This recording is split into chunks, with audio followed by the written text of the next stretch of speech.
karena kalau enggak nanti saya ditangkap gitu kan. Mengajari penggunaan B3 bahan beracun dan berbahaya dan beracun ya, itu kan nggak boleh di pangan ya. Jadi saya mohon izin share screen dulu. Bapak Ibu ada yang ikut pelatihan kemarin di Montana, ada tidak di sini? Mungkin sedikit yang kemarin ikut, ada sedikit mengulang ya, karena ini tadi mungkin sebagian besar belum ikut, jadi harus tahu dulu ilmu dasarnya apa. Jadi Bapak Ibu ini crash program, karena kalau mahasiswa saya belajar bahan tambahan pangan itu setengah semester gitu ya, setengah semester. Nah ini kita jalur cepat ya, tapi Bapak Ibu kan insya Allah nanti langsung berkecimpung ya, harus mampu memutuskan saya butuh bahan kimia, bahan tambahan pangannya itu apa ya. Jadi ini mungkin saya share dulu. Nggak bisa. Oke ya. Jadi ini ya, kita bicara tentang pemberian bahan tambahan pangan, gitu ya. Nah, bahan tambahan pangan itu ada peraturan BPOM yang terbaru nomor 12 tahun 2019. Jadi Bapak Ibu nanti cari ya aturan itu, masukin aja kata kuncinya di Google, di internet, itu biasanya muncul, karena itu acuan kita. Insya Allah ini lebih luas dari aturan sebelumnya, jadi lebih banyak yang diizinkan oleh BPOM ya. Nah, kenapa kita butuh bahan tambahan pangan itu ya? Ini yang akan kita bahas ya, tentang apa itu BTP, kenapa kita butuh. Nah, kemudian aturannya bagaimana, jenisnya apa, kemudian bagaimana di label. Label, karena Bapak Ibu supaya konsumen percaya dengan produk kita harus punya label. Label yang selain menarik, juga harus informatif dan meyakinkan bahwa produk kita ini kualitasnya baik gitu ya. Jadi saya tahu mesti kalau labelnya asal-asalan, wah ini belum terdidik nih UKM-nya gitu kan ya. Jadi yang memproduksi belum tahu aturannya seperti apa, karena ada aturan di label. Nanti sekalian kita bicara, kita ikuti juga ya. Nah, kemudian fungsi maksimum penggunaan. Jadi biasanya saya sampaikan maksimumnya. Karena kalau melebihi maksimum itu nggak boleh. Nggak boleh ya. Seperti benzoat boleh nggak? Boleh. Tetapi kalau benzoat itu dikasih 3 gram misalnya untuk 1 kilogram, ya itu yang nggak boleh gitu ya. Maaf, misalnya 30 gram untuk 1 kilogram itu yang nggak boleh. Jadi memang ada dosis. Nah, tahu dosis dari mana? Dari peraturan Kepala BPOM tentang bahan tambahan pangan ya, itu yang tadi yang saya sebutkan. Insya Allah nomornya nomor 12 tahun 2019, jadi masih baru ini ya, seperti itu. Nah, terakhir nanti kalau Bapak Ibu punya masalah apa ya. Oke, nah sekarang coba diingat-ingat ya Bapak Ibu ya, Bapak Ibu sekalian, ada masalah nggak sih di produknya? Coba belajar mengidentifikasi ya. Ada masalah nggak? Mungkin dalam hati aja, karena kita kan ke online ya, kita nggak bisa berinteraksi. Jadi diingat ya, masalahnya apa gitu. Pas gitu kan ya. Mungkin masalahnya bisa jadi kalau keripik itu umur simpannya itu pendek karena jadi tengik, atau misalnya jadi melempem. Nah, itu masalah. Bapak Ibu yang produksi sambal pecel misalnya, kalau udah disimpan agak lama, minyaknya keluar. Itu masalah. Karena saya sendiri kalau beli sambal pecel minyaknya banyak keluar, itu saya nggak mau gitu kan. Ya, itu masalah. Tolong diingat-ingat masalahnya. Atau misalnya produksinya kok kurang renyah ya sticknya misalnya. Ya, itu kan masalah juga tuh ya. Jadi tolong identifikasi masalahnya apa ya. Nah, bahan tambahan pangan itu Pak Ibu kan ngolah produk nih ya. Mulai dari bahan baku diolah nih, diolah. Jadilah produk kan. Produk yang kita menginginkan produk itu pemasarannya luas. Bisa dijual kemana-mana. Kalau luas itu berarti daya simpannya harus tinggi kan, ya. Jadi ini, jadi kita menginginkan produk itu bisa umur simpannya lama. Nah, selama proses pengolahan bisa jarang bisa ya, tidak suatu keharusan menggunakan bahan tambahan pangan. Jadi bisa jadi kita membutuhkan pangan. Kenapa? Karena menginginkan produk kita ini baik gitu ya. Jadi bahan tambahan pangan itu ditambahkan itu biasanya tujuannya itu adalah tujuan teknologis gitu ya. Karena kita menginginkan sifat tertentu yang ada pada produk itu. Misalnya produknya lebih gurih, produknya lebih awet. Minyaknya nggak memisah. Misalnya kalau produksi minuman minuman itu misalnya kita buat kunyit asam misalnya, kunyit asamnya nggak mengendap gitu ya. Jadi misalnya kalau produksi susu kedelai atau sari kedelai itu tidak memisah. Produksi jus jambu biji misalnya itu tidak memisah ya. Jadi itu banyak hal. Misalnya produksi kue keringnya itu lebih renyah ya, seperti itu. Atau misalnya menggunakan telurnya ingin lebih sedikit gitu ya. Kalau misalnya produksi roti itu mengembang dengan baik. Nah, di sini perannya gitu ya, peran dari bahan tambahan pangan ya. Jadi itu di dalam label itu harus dituliskan apapun BTP-nya digunakan. Kadang-kadang kita, aduh nanti konsumen nggak mau nih kalau saya pakai BTP gitu kan ya, itu ya. Kita harus jujur dalam hal itu ya. Nah, kalau saya sih nggak masalah karena BTP itu kalau misalnya memang sesuai dengan apa aturan yang diizinkan. Kalau diizinkan tuh artinya itu sudah tidak beresiko terhadap kesehatan gitu ya. Makanya diizinkan oleh pemerintah. Itu panjang itu perjalanannya ya. Jadi perjalanannya itu panjang sampai diperbolehkan. Nah, pemerintah kita itu biasanya ngikuti PBB. Jadi ada WHO kan untuk masalah kesehatan. Jadi yang sudah diizinkan WHO atau FAO ya, itu baru nanti diambil oleh pemerintah kita, diadopsi, diperbolehkan, dan panjang perjalanannya. Contohnya misalnya Bapak Ibu mungkin tahu produk Tropicana Slim gitu ya. Nah, Tropicana Slim gula untuk penderita diabetes ya, itu sebenarnya pemanis buatan itu ya. Boleh digunakan di makanan, boleh, dengan catatan tidak kena panas misalnya ya. Nah, itu namanya aspartam pemanis buatan. Ditemukan tahun 1926. Nah, baru diizinkan tahun 1971. Nah, udah berapa tahun tuh? Ya. Jadi hampir 50 tahun, 45 tahun baru itu 46 tahun itu baru diperbolehkan, diizinkan gitu. Jadi panjang perjalanannya. Jadi yang ada di peraturan pemerintah itu sebenarnya aman gitu ya. Seperti itu. Jadi bukan berarti aduh saya nggak mau gitu. Enggak, kita memang kadang-kadang butuh ya, dan ya.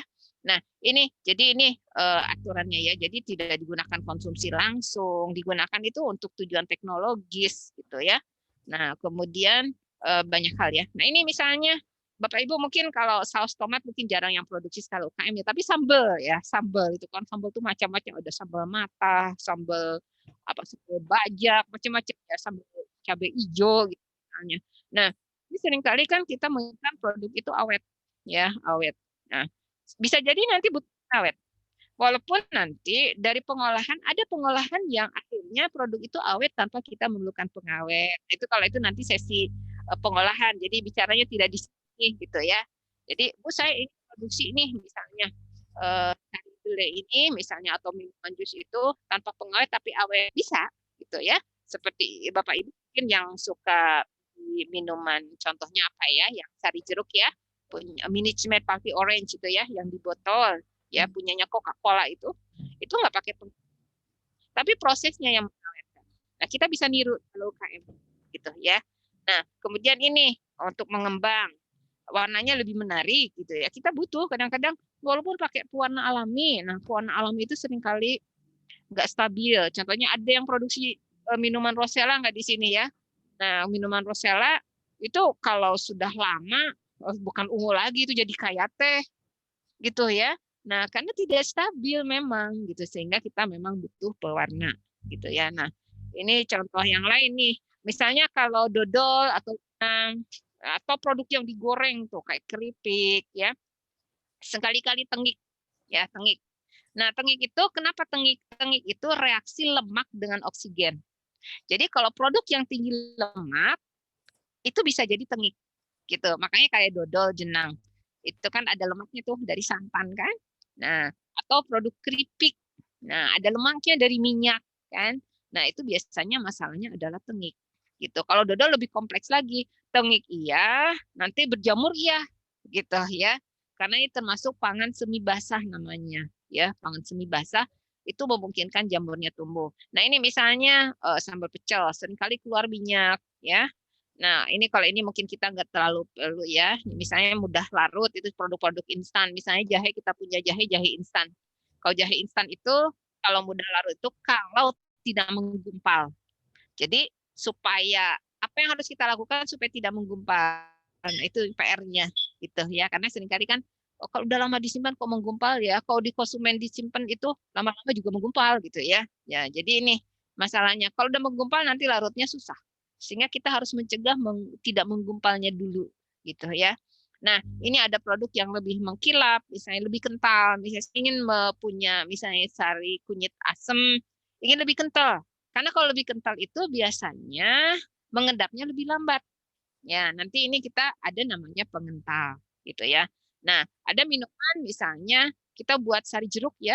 Kalau sari jeruk itu beda dengan sari apel. Kalau sari apel konsumen inginnya jernih, dibuat sejernih mungkin. Tapi kalau sari jeruk, konsumen itu ingin karena sari jeruk itu jus jeruk itu warnanya keruh, ya kan? Jadi ini ada bahan namanya pengeruh, cloudifier gitu ya, seperti itu. Nah, ini lebih putih tepung ya. Misalnya ada produksi tapioka itu pingin produknya lebih putih. Kalau misalnya buat manisan, kita menginginkan produknya lebih keras gitu. Nanti ada firming agent ya, pengeras gitu ya karena manisan itu kalau manisannya itu manisan kering kena panas itu seringkali kan jadi lembek gitu ya.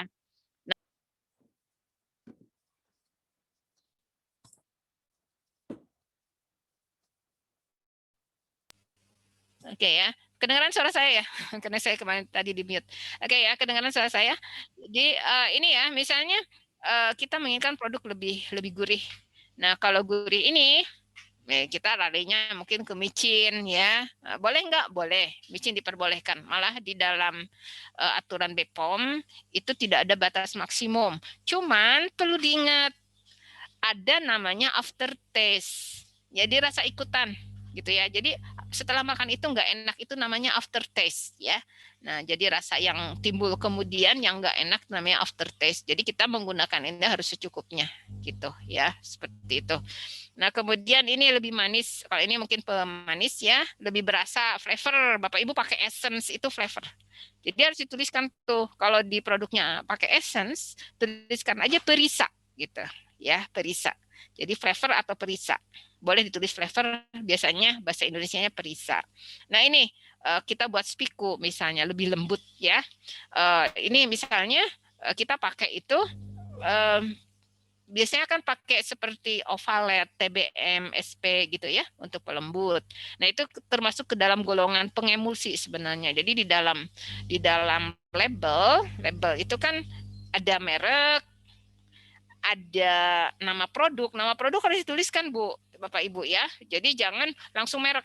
Nanti konsumen bingung, ini apa sih produknya ya. Jadi misalnya kalau kita buat spiku seperti ini, tuliskan spiku. Nanti kemudian merek, ya. Nah, terus harus ada komposisi atau ingredients. Nah, ingredient tuliskan dari yang terbanyak dulu, diurut.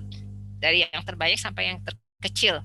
Makanya kalau minuman seperti ini, biasanya ingredient yang pertama yang paling banyak air. Karena kita gunakan air kan, gitu. Air biasanya gula, kemudian nanti apelnya gitu. Kalau sari apel. Karena biasanya gulanya lebih banyak dari apel misalnya. Kalau apelnya lebih banyak dari gula, tuliskan apel dulu baru gula gitu ya. Jadi diurut seperti itu.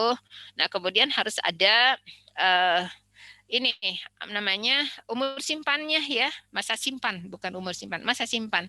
Nah, masa simpan ini mungkin kemarin juga saya nggak sempat sampaikan. Jadi ada 3 jenis ya kita tuliskan. Ada yang kadaluarsa, kadaluarsa. Ada yang baik sebelum. Kalau kadaluarsa itu bahasa Inggrisnya expire date gitu ya. Ada yang baik sebelum, best before ya. Ada yang baik digunakan sebelum atau gunakan sebelum. Bahasa Inggrisnya used by gitu ya, used by. Ini sebenarnya ada di PPT saya yang lain ya. Jadi ada 3 ya. Jadi jangan kita salah kaprah gitu. Jadi ada kadaluarsa atau expire date, ada baik sebelum atau best before. Nah, ada yang gunakan sebelum atau used by. Nah, kalau yang kadaluarsa atau expired date itu rusak karena basi, karena mikroba tumbuh. Itu kadaluarsa gitu. Nah, kalau yang best before atau baik sebelum, rusaknya itu bukan karena mikroba tumbuh. ya, bukan karena mikroba tumbuh. Nah, kalau use by itu rusak bisa jadi karena mikroba tumbuh dan umur simpannya itu tidak lebih dari seminggu. Itu use by. Jadi kalau Bapak Ibu punya apa ya, misalnya punya minuman nih ya, minuman dalam cup gini ya, produksi ini adalah kadaluarsa. Karena biasanya rusaknya itu basi, gelembung lah, basi lah, berubah rasanya gitu ya, jadi asem, jadi tambah asem misalnya, atau bau alkohol misalnya ya, itu adalah karena mikroba tumbuh. Jadi kadaluarsa atau expired date. Tetapi kalau ini kan umur simpannya nggak bisa misalnya lebih dari sebulan gitu ya, kecuali produk-produk yang industri besar gitu ya. Ya. Nah, ini adalah use by, gunakan sebelum. Gitu. Jadi kalau produk-produk seperti roti itu use by gitu. Tapi kalau Bapak Ibu punya jahe instan misalnya ya, jahe instan. Jahe instan itu rusak tidak karena basi, tidak karena mikroba tumbuh ya, tidak gembung gitu misalnya, tidak apa, tidak jadi asam enggak, tetapi kita menentukan dia udah nggak bisa dipakai itu kalau misalnya menggumpal. Nah, itu adalah baik sebelum gitu. Jadi sekarang diubah di kemasannya. Kalau misalnya keripik ya baik sebelum, best before ya. Keripik itu baik sebelum. Jadi bukan kadaluarsa, bukan expire date ya, tetapi gunakan baik sebelum atau best before. Karena rusaknya keripik itu biasanya kalau tidak tengik melempem dua gitu ya. Biasanya melempem dulu baru tengik sih, tergantung. Kalau melempem itu kan masalahnya kemasan sebenarnya ya. Jadi kalau melempem itu karena produk itu dia berkaitan dengan air dari udara. Di udara kita ini kan ada uap air tuh. Kita bernafas aja mengeluarkan uap air kan, ya. Coba Ibu bernafas, Bapak Ibu bernafas ke cermin ya. Itu pasti ada titik-titik air kan, ya. Nah, uap air itu yang diikat oleh produk jadi melempem. Nah, kalau melempem ya kita nggak pakai BTM. Kata kuncinya adalah kemasan. Kemasan yang pakai kemasan yang tebal, misalnya plastiknya polipropilen misalnya 0,8 dibandingkan dengan plastik yang yang lebih lentur ya, misalnya HDPE ya. Nah, itu pasti akan lebih bagus, lebih tahan terhadap melempem itu yang lebih tebal gitulah ya. Seperti itu. Jadi melempem menggumpal itu karena berikatan dengan air gitu dari udara gitu. Makanya kayak jahe instan tuh biasanya masalahnya melempem menggumpal ya. Nah, itu karena air diikat aja. Bahaya enggak? Enggak bahaya. Karena bukan mikroba tumbuh, maka nulisnya itu baik sebelum di dalam ininya, di dalam labelnya ya. Baik sebelum tuliskan tanggalnya gitu ya. Seperti itu. Jadi itu terkait itu ya, mungkin yang untuk labelnya ya. Karena label biasanya ada tersendiri ya kalau kita bicara label, label yang bagus seperti apa gitu karena ada aturannya. Nah, ini yang lainnya ini ya. Ini kalau kita sering kali masalah nih, Bapak Ibu yang produksi jenari atau produksi cake gitu, seringkali kalau udah lama disimpan jadi keras gitu ya. Roti itu kadang-kadang saya beli roti nih, roti tawar. Jamuran sih enggak gitu ya. Enggak tengik, cuman keras. Aman enggak sih? Aman, enggak apa-apa karena bukan mikroba yang tumbuh, cuman kan enggak enak gitu ya. Jadi nanti ada bahan tambahan supaya kita tidak mudah keras gitu ya. Atau misalnya kita ingin mendapatkan hasil lebih banyak gitu ya, misalnya instan, jahenya nih lagi mahal gitu kan ya, jahenya lebih mahal, terus kadang-kadang ini yang masalah kita kan ya, harga bahan baku itu naik turun gitu. Jahe itu pernah satu masa itu kan mahal sekali itu karena kebetulan saya punya UKM binaan yang jahe instan ya. Jadi ini sebenarnya kita bisa menambahkan bahan lain gitu kan ya. Jadi hasilnya lebih banyak. Ya ada namanya maltodextrin. Mungkin ini di sini nggak ada ya. Jadi supaya rendemannya lebih banyak. Itu biasa dipakai di minuman tuh. Misalnya ya, seperti Nutrisari, Marimas, Just Juice itu jeruknya itu nggak ada. Coba lihat di kemasannya ya. Nutrisari aja yang asli pakai jeruk, jeruknya itu hanya sedikit berapa persen gitu, 0, sekian gitu, kurang dari 1% gitu ya. Nah sisanya apa? Itu ada bahan pengisi. Jadi kelihatan hasilnya lebih banyak ya. Itu bisa dibeli online juga ada namanya maltodextrin gitu ya, Bapak Ibu yang menggunakan produk-produk instan gitu ya, itu bisa tambahkan bahan pengisi namanya ya. Jadi hasilnya akan lebih banyak ya. Nah, yang banyak dipakai karena betulan ini nggak ada nih, saya belum masukkan maltodextrin di dalam PPT ini ya, karena itu bukan bahan tambahan pangan tuh tapi ingredient ya. Jadi jumlahnya banyak dipakai maltodextrin itu biasanya 20% itu dari bahan gitu ya. Nanti gampang buatnya, nanti dicampur aja. Misalnya kita punya jahe instannya sudah jadi, campurkan aja dengan maltodextrin. Bentuknya bubuk ya. Bapak Ibu mungkin ada yang pernah minum inilah creamer kopi ya, creamer kopi ya. Creamer itu kan ada produksinya apa nih, misalnya seperti punyanya fiber cream gitu ya, itu kan creamer tuh ya. Nah itu tuh pakai maltodextrin gitu ya. Jadi akhirnya jumlahnya banyak gitu ya. Jadi ini. Nah kemudian ini lebih mudah menyerap air. Bapak Ibu yang produksi mie misalnya ya gitu supaya lebih cepat nih masaknya gitu. Nanti bisa ditambahkan gam di situ. Ini nggak ada juga di sini karena ingredientsnya itu mungkin harus ada satu sesi tentang ingredient pangan ya. Jadi kalau ini kan bahan tambahan pangan ceritanya kita hari ini ya. Bahan tambahan pangan itu jumlahnya sedikit. Tapi kayak seperti tadi maltodextrin kita masukkan misalnya ke jahe instan itu jumlahnya banyak bisa 20%. Sehingga itu merupakan bahan pangannya atau ingredient pangan gitu. Nanti bisa satu sesi tersendiri cerita tentang itu ya.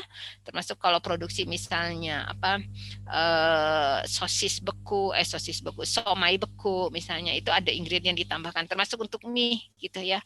Ada ingredient yang bisa kita tambahkan di situ supaya mie-nya itu misalnya lebih mudah menyerap air, lebih cepat matang gitu ya, lebih kenyal gitu. Nanti ada di sini ya.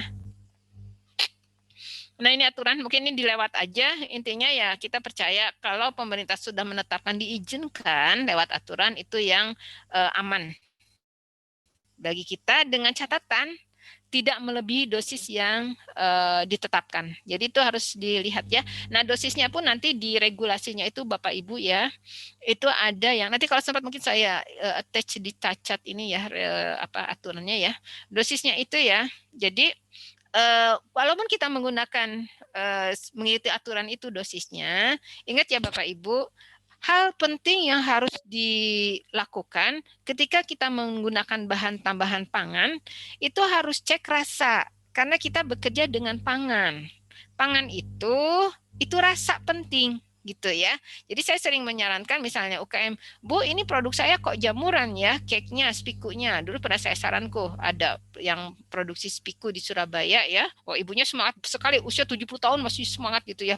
Produksi spikunya N. Nah, kalau dari segi pengetahuan bahan tambahan pangan, yang cocok itu adalah menggunakan kalsium propionat gitu ya. Tetapi setelah dicoba gitu, ibu itu nyoba gitu ya, buat terus dicicipkan ke konsumennya. Ada konsumennya komplain, Bu kok ada rasa nggak enak gitu. Artinya kita harus menurunkan dosis sampai di mana tidak menyebabkan rasa itu berubah gitu ya. Jadi itu penting.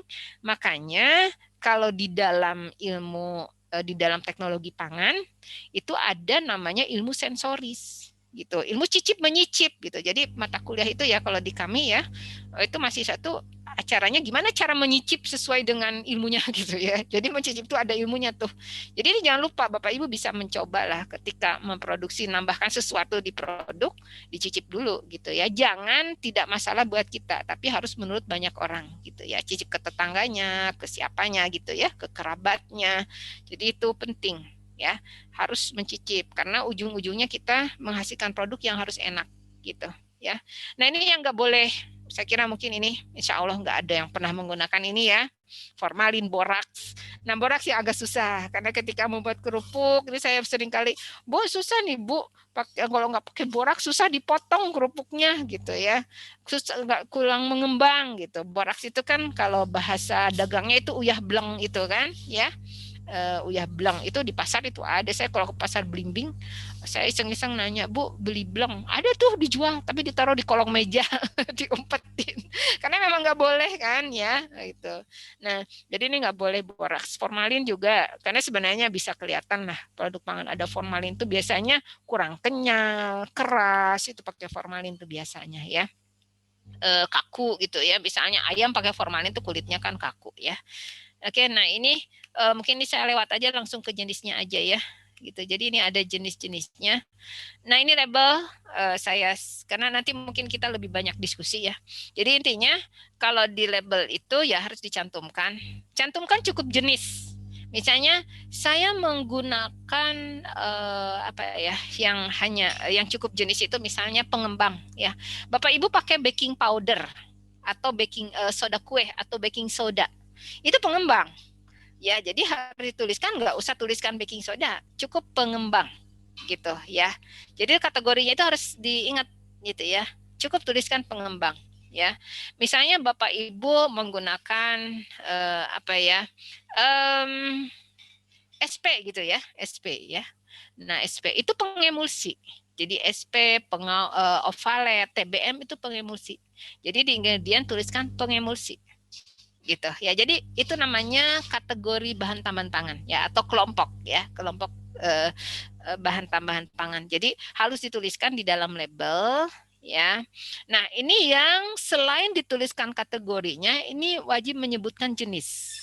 Jadi contohnya tadi ya, kalau kita menggunakan SP itu kan terkategori sebagai pengemulsi ya, pengemulsi.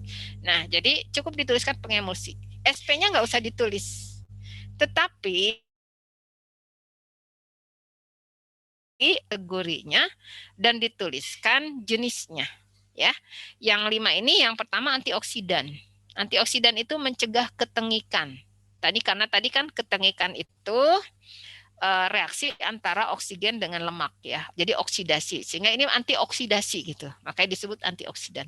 Jadi kalau pakai antioksidan harus dituliskan antioksidan dalam kurung jenisnya gitu ya. Nah, kemudian pengawet. Bapak Ibu pakai benzoat misalnya ya. Tuliskan pengawet dalam kurung jangan hanya benzoat. Jenisnya apa? Karena benzoat itu ada natrium benzoat atau sodium benzoat, ada kalium benzoat, ada kalsium benzoat ya. Yang di pasaran yang umum itu adalah natrium benzoat ya atau sodium benzoat. Jadi tuliskan di situ pengawet dalam kurung natrium benzoat gitu ya. Nah, kemudian penguat rasa.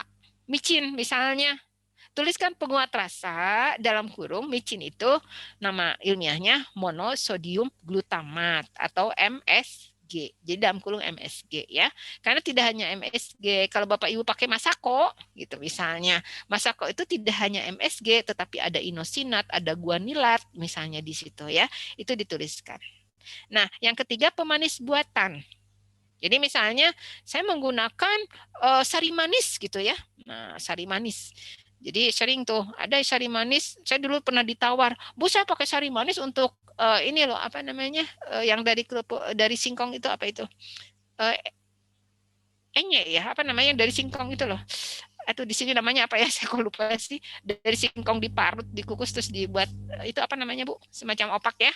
Nah jadi itu pakai sedikit sekali nggak mau Bu saya nggak mau nuliskan ya kalau kalau dari aturannya itu wajib gitu jadi harus tuliskan pemanis buatan dalam kurung jangan sari manis karena sari manis bukan nama ilmiahnya sari manis itu biasanya adalah natrium sakarin sodium sakarin atau sodium siklamat gitu ya jadi tuliskan itu jenisnya apa nah berikutnya ini pewarna ini yang agak kompleks ya kalau pewarna itu dituliskan jenis pewarnanya, pewarna dalam kurung harus ada namanya. Nah, ini yang sering kali kita bingung. Saya pakai pewarna hijau gitu ya. Hijaunya apa? Nah, kalau ibu beli pewarna yang produsennya benar gitu ya, produsennya benar, biasanya hijaunya itu udah dituliskan jenis pewarnanya apa gitu ya. Misalnya warnanya warna kuning itu udah dituliskan Tatrazin yellow gitu ya. Kita tinggal nuliskan aja ngikutin dari botol pewarna yang kita pakai gitu loh ya. Jadi pewarna dalam kuning Tatrazin yellow misalnya. Dan kalau pewarna ini ada tambahannya lagi, ditambahkan nomor indeksnya namanya CI color index gitu ya nanti mungkin saya tuliskan di belakang ya nah ini contohnya nih ini produk industri besar kan ya mungkin anak-anak suka pakai nih coba kita lihat di sini lihat nih ada pemanis buatan dalam kurung asesulfan K gitu ya. Nah, kalau pemanis buatan itu harus ditambahkan adinya lagi. Adi itu acceptable daily intake, asupan harian yang diperbolehkan. gitu. Jadi ini tuliskan tuh 15 mg per kilogram berat badan. Jadi ini kompleks ini kalau pakai pemanis buatan. Nanti mungkin saya tunjukkan ya, pemanisan buatan tuh lebih ribet. Ya harus dituliskan ini. Mengandung gula dan pemanis buatan. Mengandung pemanis buatan disarankan tidak dikonsumsi untuk anak di bawah usia 5 tahun, ibu hamil dan menyusui. Memang wajib dituliskan gitu loh ya. Seperti itu. Jadi kalau ada pemanis buatan, dua ini harus dicantumkan gitu ya. Selain ini ada ADI-nya. Coba lihat ini, ada sukralosa. Ini juga pemanis buatan gitu. Ini ada udah dua pemanis buatan ya. Nah, terus ada pewarna. Ini lihat, pewarnanya itu pewarna coklat HT namanya. Nah, ada CI-nya, ada nomor di sini, color index ya. Color index. Jadi color index itu indeksnya itu kalau kita beli kemasan pewarna yang benar itu biasanya ada di situ. Tadi tinggal kita pindah ke dalam label gitu ya. Kalau sekarang Bu ini saya label saya nggak belum pakai itu, ya nanti kalau buat yang baru tuliskan yang benar gitu ya. Jadi itu pasti konsumen percaya. Saya kalau lihat produk UKM sudah benar, saya sudah yakin oh ini UKM-nya udah terdidik gitu ya, udah paham tentang aturan pelabelan dan itu menjadi nilai lebih gitu ya, seperti itu. Nah, ini yang pemanis buatan. Jadi tadi tidak disarankan harus dituliskan. Seperti tadi di kemasan ini kan ada nih tidak disarankan dikonsumsi untuk anak di bawah usia 5 tahun, ibu hamil dan menyusui ya. Nah, kalau misalnya kita membuat ini Bu, produk saya ini khusus nih untuk penderita diabetes gitu ya. Jadi ada kebutuhan khusus gitu ya. Jadi dia kan mungkin pakai pemanisnya pemanis buatan. Jadi tuliskan untuk penderita diabetes. Atau misalnya sekarang kan banyak ibu-ibu yang ibu-ibu sosialita terutama kan nggak mau badannya gemuk gitu kan ya. Jadi pengen langsing, akhirnya diet gitu. Jadi mengurangi kalori. Yang manis-manis kan nggak mau tuh. Kalau gula kan menambah kalori kan. Jadi ini tuliskan untuk yang membutuhkan makanan berkalori rendah gitu. Seperti itu ya. Jadi ini untuk pengamis buatan mungkin ini saya lewat ya. Biasanya juga nggak banyak pakai ya. Nah ini contohnya ini. Ini juga sama nih produknya. Disamarkannya. Jadi ini kalau menggunakan aspartam ya. Aspartam itu ada di produk diabetasol atau Tropicana Slim gitu ya. Jadi harus dituliskan tambahan ini. Tidak cocok untuk penderita ini. Penderita fenilketonuria. Nama penyakit ini karena mengandung fenilalanin gitu ya, seperti itu. Nah, kalau misalnya kita menggunakan gula alkohol. Gula alkohol ini apa namanya? Gula yang kalau kita konsumsi itu anyep di mulut ya. Itu biasa di permen tuh kayak permen froz misalnya ya. Atau Bapak Ibu kalau gosok gigi tuh ya agak manis sedikit tapi kan dingin gitu ya. Nah, itu namanya gula alkohol. Jadi harus dituliskan ini karena konsumsi berlebihan bikin orang mencret gitu. Jadi harus dituliskan konsumsi berlebihan mempunyai efek laksatif. Laksatif itu mencret ya. Jadi laksatif itu mencret seperti itu. Ya. Jadi ini yang harus dituliskan ya. Nah, ini mungkin yang jadi masalah. Makanya saya sering nggak menganjurkan. Karena seringkali pemanis buatan itu tujuannya ada tujuan ekonomis gitu. Supaya lebih murah sih. Karena 1 gram sari manis itu misalnya 1 gram ya.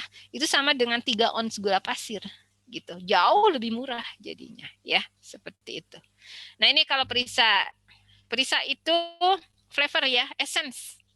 Atau pakai namanya penguat rasa. Penguat rasa itu golongan seperti micin, Masako, Royco gitu ya. Itu adalah penguat rasa. Jadi ini cukup dicantumkan nama kelompoknya saja.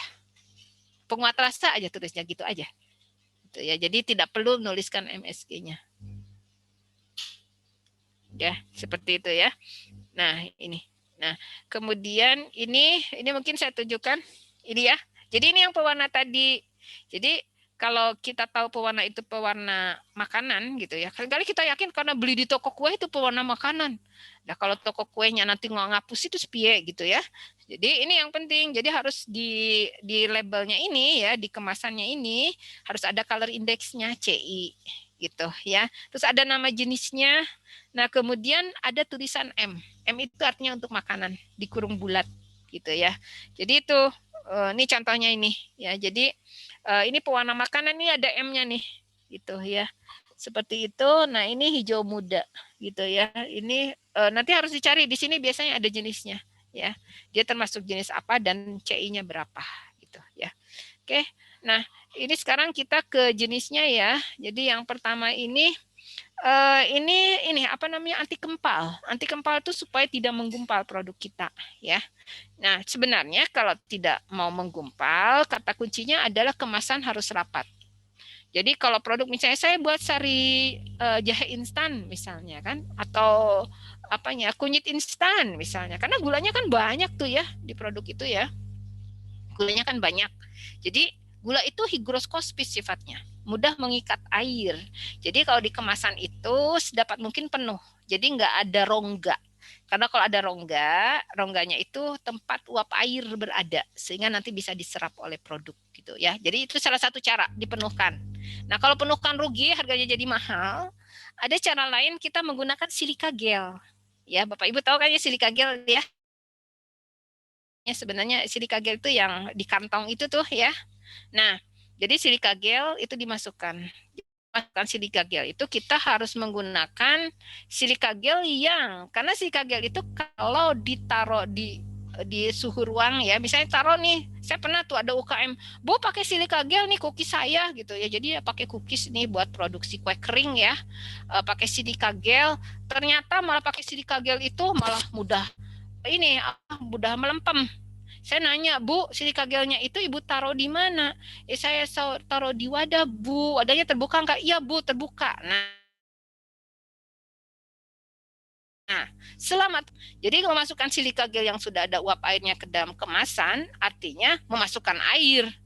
Nah, kalau memasukkan air artinya bisa cepat melempem. Nah, oleh karena itu, silika gel itu sebaiknya disimpan di tempat yang tertutup dan sebelum digunakan itu di oven dipanaskan untuk menguapkan air. Ya, jadi suhu 100 derajat menit airnya nguap gitu ya.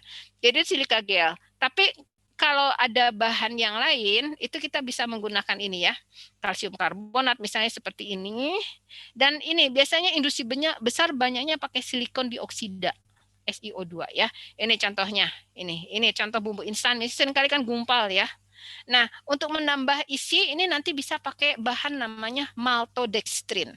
Maltodextrin insya Allah aman, tidak ada batas maksimumnya, karena maltodextrin dibuat dari pati ya, dari pati. Jadi ini juga kalau ada maltodextrin mudah larut gitu ya. Jadi bisa pakai maltodextrin seperti yang ada, coba nanti Ibu Bapak Ibu lihat deh kemasannya Nutrisari gitu ya. Produk-produk yang instan itu biasanya ada maltodextrin. Makanan bayi pun ada maltodextrinnya ya. Pabriknya itu ada di situ tuh di Pasuruan ya. PT Sorini itu produksi maltodextrin ya. Jadi ini contohnya ini. Ini produk mie instan ya, ini Tropicana Slim itu ya. Jadi ini lihat, dia menggunakan anti kempal gitu ya, anti kempal di sini. Dia nggak tuliskan jenisnya karena boleh, cukup dituliskan anti kempal. Tadi yang harus ada jenisnya kan 5 tadi kan, antioksidan, pengawet, pewarna, kemudian apa lagi tadi? Ada 2 lagi ya. Jadi pemanis buatan gitu ya, sama satu lagi penguat rasa ya. Jadi ini ya, takut salah tadi, saya lupa ya. Nah ini yang 5 tadi ya. Oh ya, penguat rasa ya. Jadi tadi mohon maaf tadi mungkin saya koreksi ya. Jadi penguat rasa itu harus dituliskan jenisnya seperti ini. Jadi ada penguat rasa dalam kurung monosodium glutamat ya. Gitu. Nah kita kembali ke sini. Ini ya. Jadi ini ya. Jadi tadi bisa menggunakan maltodextrin ya, seperti produk ini ya, ini loh, ini teh tarik ya. Jadi tehnya aja dicampur dengan maltodextrin ini kemudian dikeringkan. Nah ini ada ininya. Nah dia menggunakan anti kempal ya. Biasanya produk seperti ini SiO2 yang digunakan, silikon dioksida yang ini ya, silikon dioksida. Kalau ini kalsium karbonat itu kan sejenis kapur. Jadi memang mungkin nanti rasanya juga berpengaruh ya, seperti itu. Nah, kalau yang ini asam lemak dan garamnya ini seringkali tidak bersifat larut di dalam air. Jadi kalau produknya itu diseduh ini nanti masalah. Jadi makanya industri besar biasa pakai yang ini, silikon dioksida, SiO2 gitu ya. Nah, ini yang penting mungkin Bapak Ibu karena banyak produknya digoreng ya. Goreng itu kan seringkali minyak terserap. Nah, minyak itu dia mudah bereaksi dengan oksigen. Bereaksi oksigen itu menyebabkan oksidasi. Jadi tengik sih belum ya, tetapi kalau sudah disimpan lama misalnya, tengik sih enggak Bu, produk saya cuma rasa berubah. Nah, rasa berubah itu karena ada proses oksidasi gitu ya. Jadi misalnya saya punya stik nih, stik bayam misalnya ya, buat stik. Rasa sih nggak berubah. Sorry, tidak tengik tapi rasa berubah. Kalau rasa berubah itu artinya sudah ada proses oksidasi. Maka menggunakan BTP-nya namanya antioksidan ya. Keripik, kerupuk, pokoknya produk-produk yang digoreng, yang tinggi lemak, misalnya sambal pecel, misalnya dodol, ya jenang gitu, yang tinggi lemak. Nah, ini biasanya menggunakan antioksidan, ya. Nah, antioksidannya ini kan banyak nih. Nah, ini ya Bu, Bapak Ibu, ini kan ada dosis maksimumnya. Nah, kalau CPPB ini ya, ini namanya capaian produksi pangan yang baik, artinya ini tidak ada batas maksimumnya gitu ya. Ini misalnya asam askorbat itu vitamin C. Vitamin C kan tubuh kita kenal, kita malah butuh, orang berlomba-lomba makan vitamin C nih kalau pada kondisi pandemi gitu kan ya. Nah, ini CPPB nggak ada batas maksimum. Cuman, nah asam askorbat ini dia rasanya asam gitu. Jadi nggak mungkin Bu, stik saya pakai asam askorbat, ya nanti asam stiknya gitu ya. Jadi saya sering menyarankan ini yang netral aja gitu ya, kecuali pakai natrium askorbat, itu sudah netral. Cuman pasti harganya mahal gitu ya kalau ini. Jadi ini saya sering menyarankan, ini ada sih kalau online ya, online itu ada sih Bapak Ibu ya, kalau di Malang toko bahan kimia, jadi bukan bahan kue. Di Prima Rasa nggak ada misalnya, atau apalagi toko bahan kue itu ya, misalnya Avia gitu, itu nggak ada kalau antioksidan. Tapi bahan kimia ada. Misal kalau di Malang itu ada di mana, di Sulfat itu ada Panadia gitu ya. Kemudian ada Sari Kimia itu yang di Kayu Tangan. Nah, kemudian ada di Makmur Sejati itu di yang deket Gria Santa gitu ya. Itu bahan kimia belinya di situ, tidak di toko bahan kue. Jadi ini misalnya BHT atau BHA. Ini saya sering nyarankan BHT karena paling murah, BHA mahal. TBHQ juga kalau bisa peroleh itu bagus gitu ya. Nah, ini dosis maksimum. Jadi ini misalnya maksimum nih ya 200 miligram per kilo. Nah, kalau bingung 2 gram per 10 kilogram. Ya, ini sama dengan 200 miligram per kilogram atau 2 gram per 10 kilogram. Jadi jumlahnya sedikit kok. Ya, nah kalau produknya itu kita punya adonan, misalnya stick ya, masukkan aja ke adonannya. Tapi kalau keripik singkong atau keripik singkong atau keripik pisang kan langsung dirajang, digoreng tuh ya. Jadi masukkan ke dalam minyak gitu, minyak yang untuk menggoreng gitu ya. Seperti itu ya. Nah, ini BHT. Seperti ini bentuknya bubuk gitu ya. Insya Allah itu pernah dibuktikan tuh, saya punya UKM binaan di Surabaya ya, karena hampir setahun tuh saya bina tuh. Jadi betul-betul saya dampingi, saya pergi ke rumahnya, ada berapa UKM gitu ya. Jadi ini ternyata ada yang produksi sambal pecel tuh karena seringkali masanya tengik kan. Nah, akhirnya pakai BHT. Ternyata biasanya 6 bulan tuh sudah tengik, lebih dari 6 bulan tidak tengik gitu ya. Seperti itu. Nah, nih BHT seperti ini bentuknya ya. Nah, ini produk-produk yang kemungkinan memerlukan ya. Biasanya tengik itu terjadi pada produk-produk yang kering.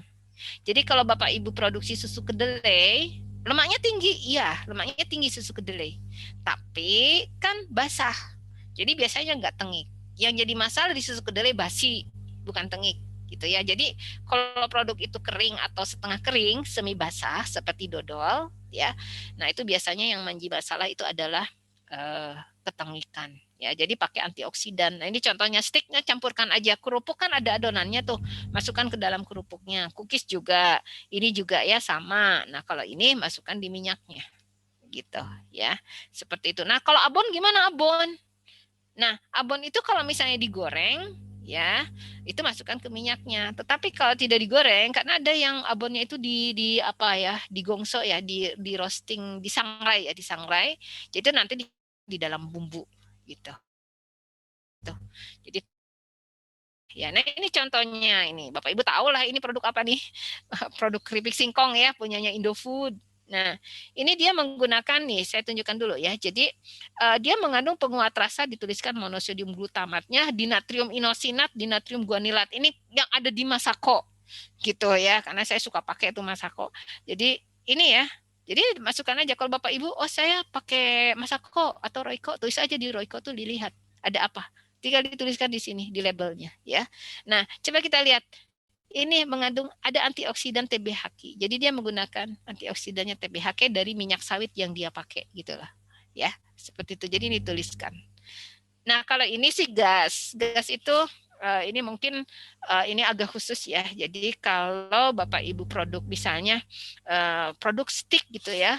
Sticknya ini seringkali yang jadi masalah stick seperti ini ya. Kita pakai stick itu selama distribusi kita antar-antar itu kan atau selama pemasaran. Nah, kalau konsumen kan milih-milih jatuh ya udah nggak bertanggung jawab pecah gitu ya. Nah ini seringkali pecah seperti itu untuk produk-produk yang mudah patah ya atau mudah apa namanya protol ya. Nah itu biasanya memang di kemasan itu ada dibuat kemasan menggembung. Itu membantu mencegah ketengikan juga dengan catatan yang menggembung itu seperti Bapak Ibu mungkin tahu kemasannya Taro, Ciki, makanan anak-anak ya, Citos itu kan gembung gitu ya. Nah, itu gembungnya itu karena di dalam kemasan dimasukkan gas. Gasnya itu bukan udara. Jadi kalau udara itu nyari bahaya gitu ya. Jadi kalau ciki kasih masukin udara ya cikinya mudah melempem gitu kan. Jadi masukin gas. Jadi gasnya itu biasanya yang banyak dipakai ini yang ini nitrogen gitu. Jadi itu di sistem kemasannya ya. Jadi terkait dengan pengemasan. Kayak saya pernah menemukan tuh ketemu UKM ya ikut ngisi pelatihan juga sih. Jadi dia produksi ikan asin kering gitu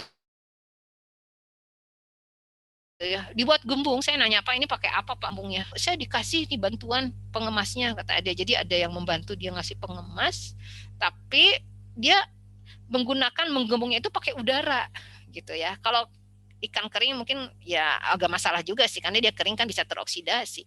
Tapi kalau produk seperti ini digembungkan gitu, ya itu nanti masukin udara. Tadi ingat udara itu kan ada uap air gitu ya. Jadi malah mudah melempem, malah mudah tengik gitu kan.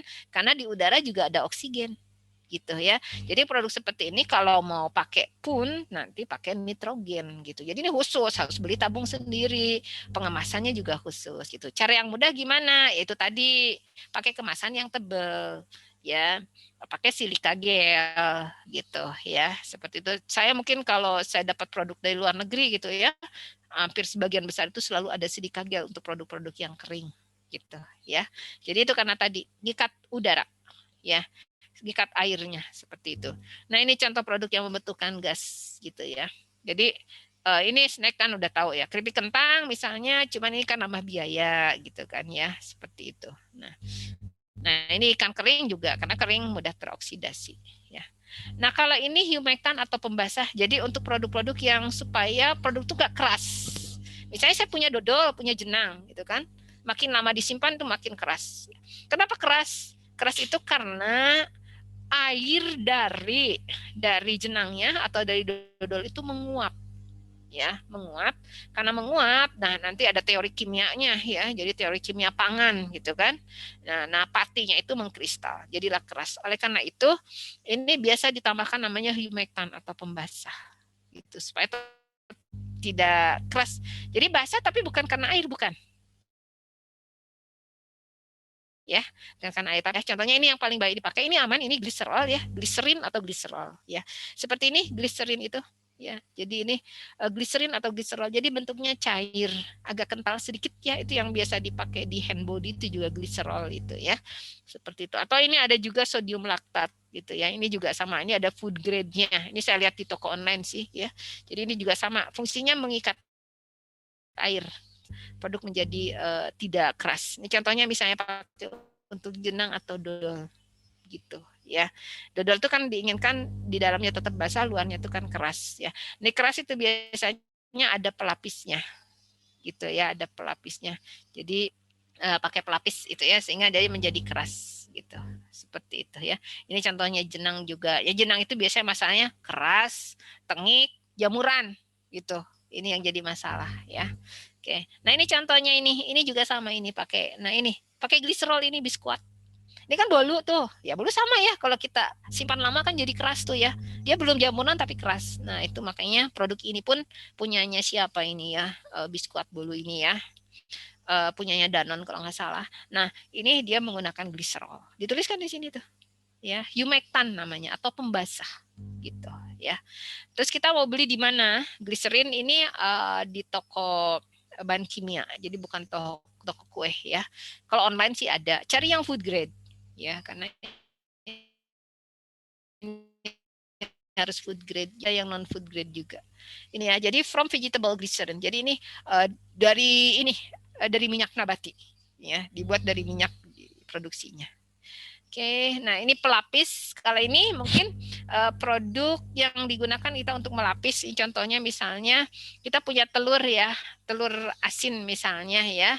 Nah, kalau Bapak Ibu bisa pakai pengawet ya, bisa pakai pengawet. Nanti kalau telur asinnya itu dibuat dengan cara merendam, masukin ke air rendamannya atau di pembalurnya. Biasanya kan garam dicampur dengan abu dapur ya, abu atau dengan bata merah yang sudah ditumbuk halus ya. Ini dibalurkan, masukkan di situ ya.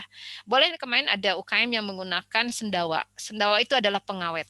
Nah, namanya kalium nitrat. Kita belum nyampe ke pengawet ya. Jadi ini biasanya kalau telur asin makin lama kan basi. Yang jadi masalah tuh basi ya.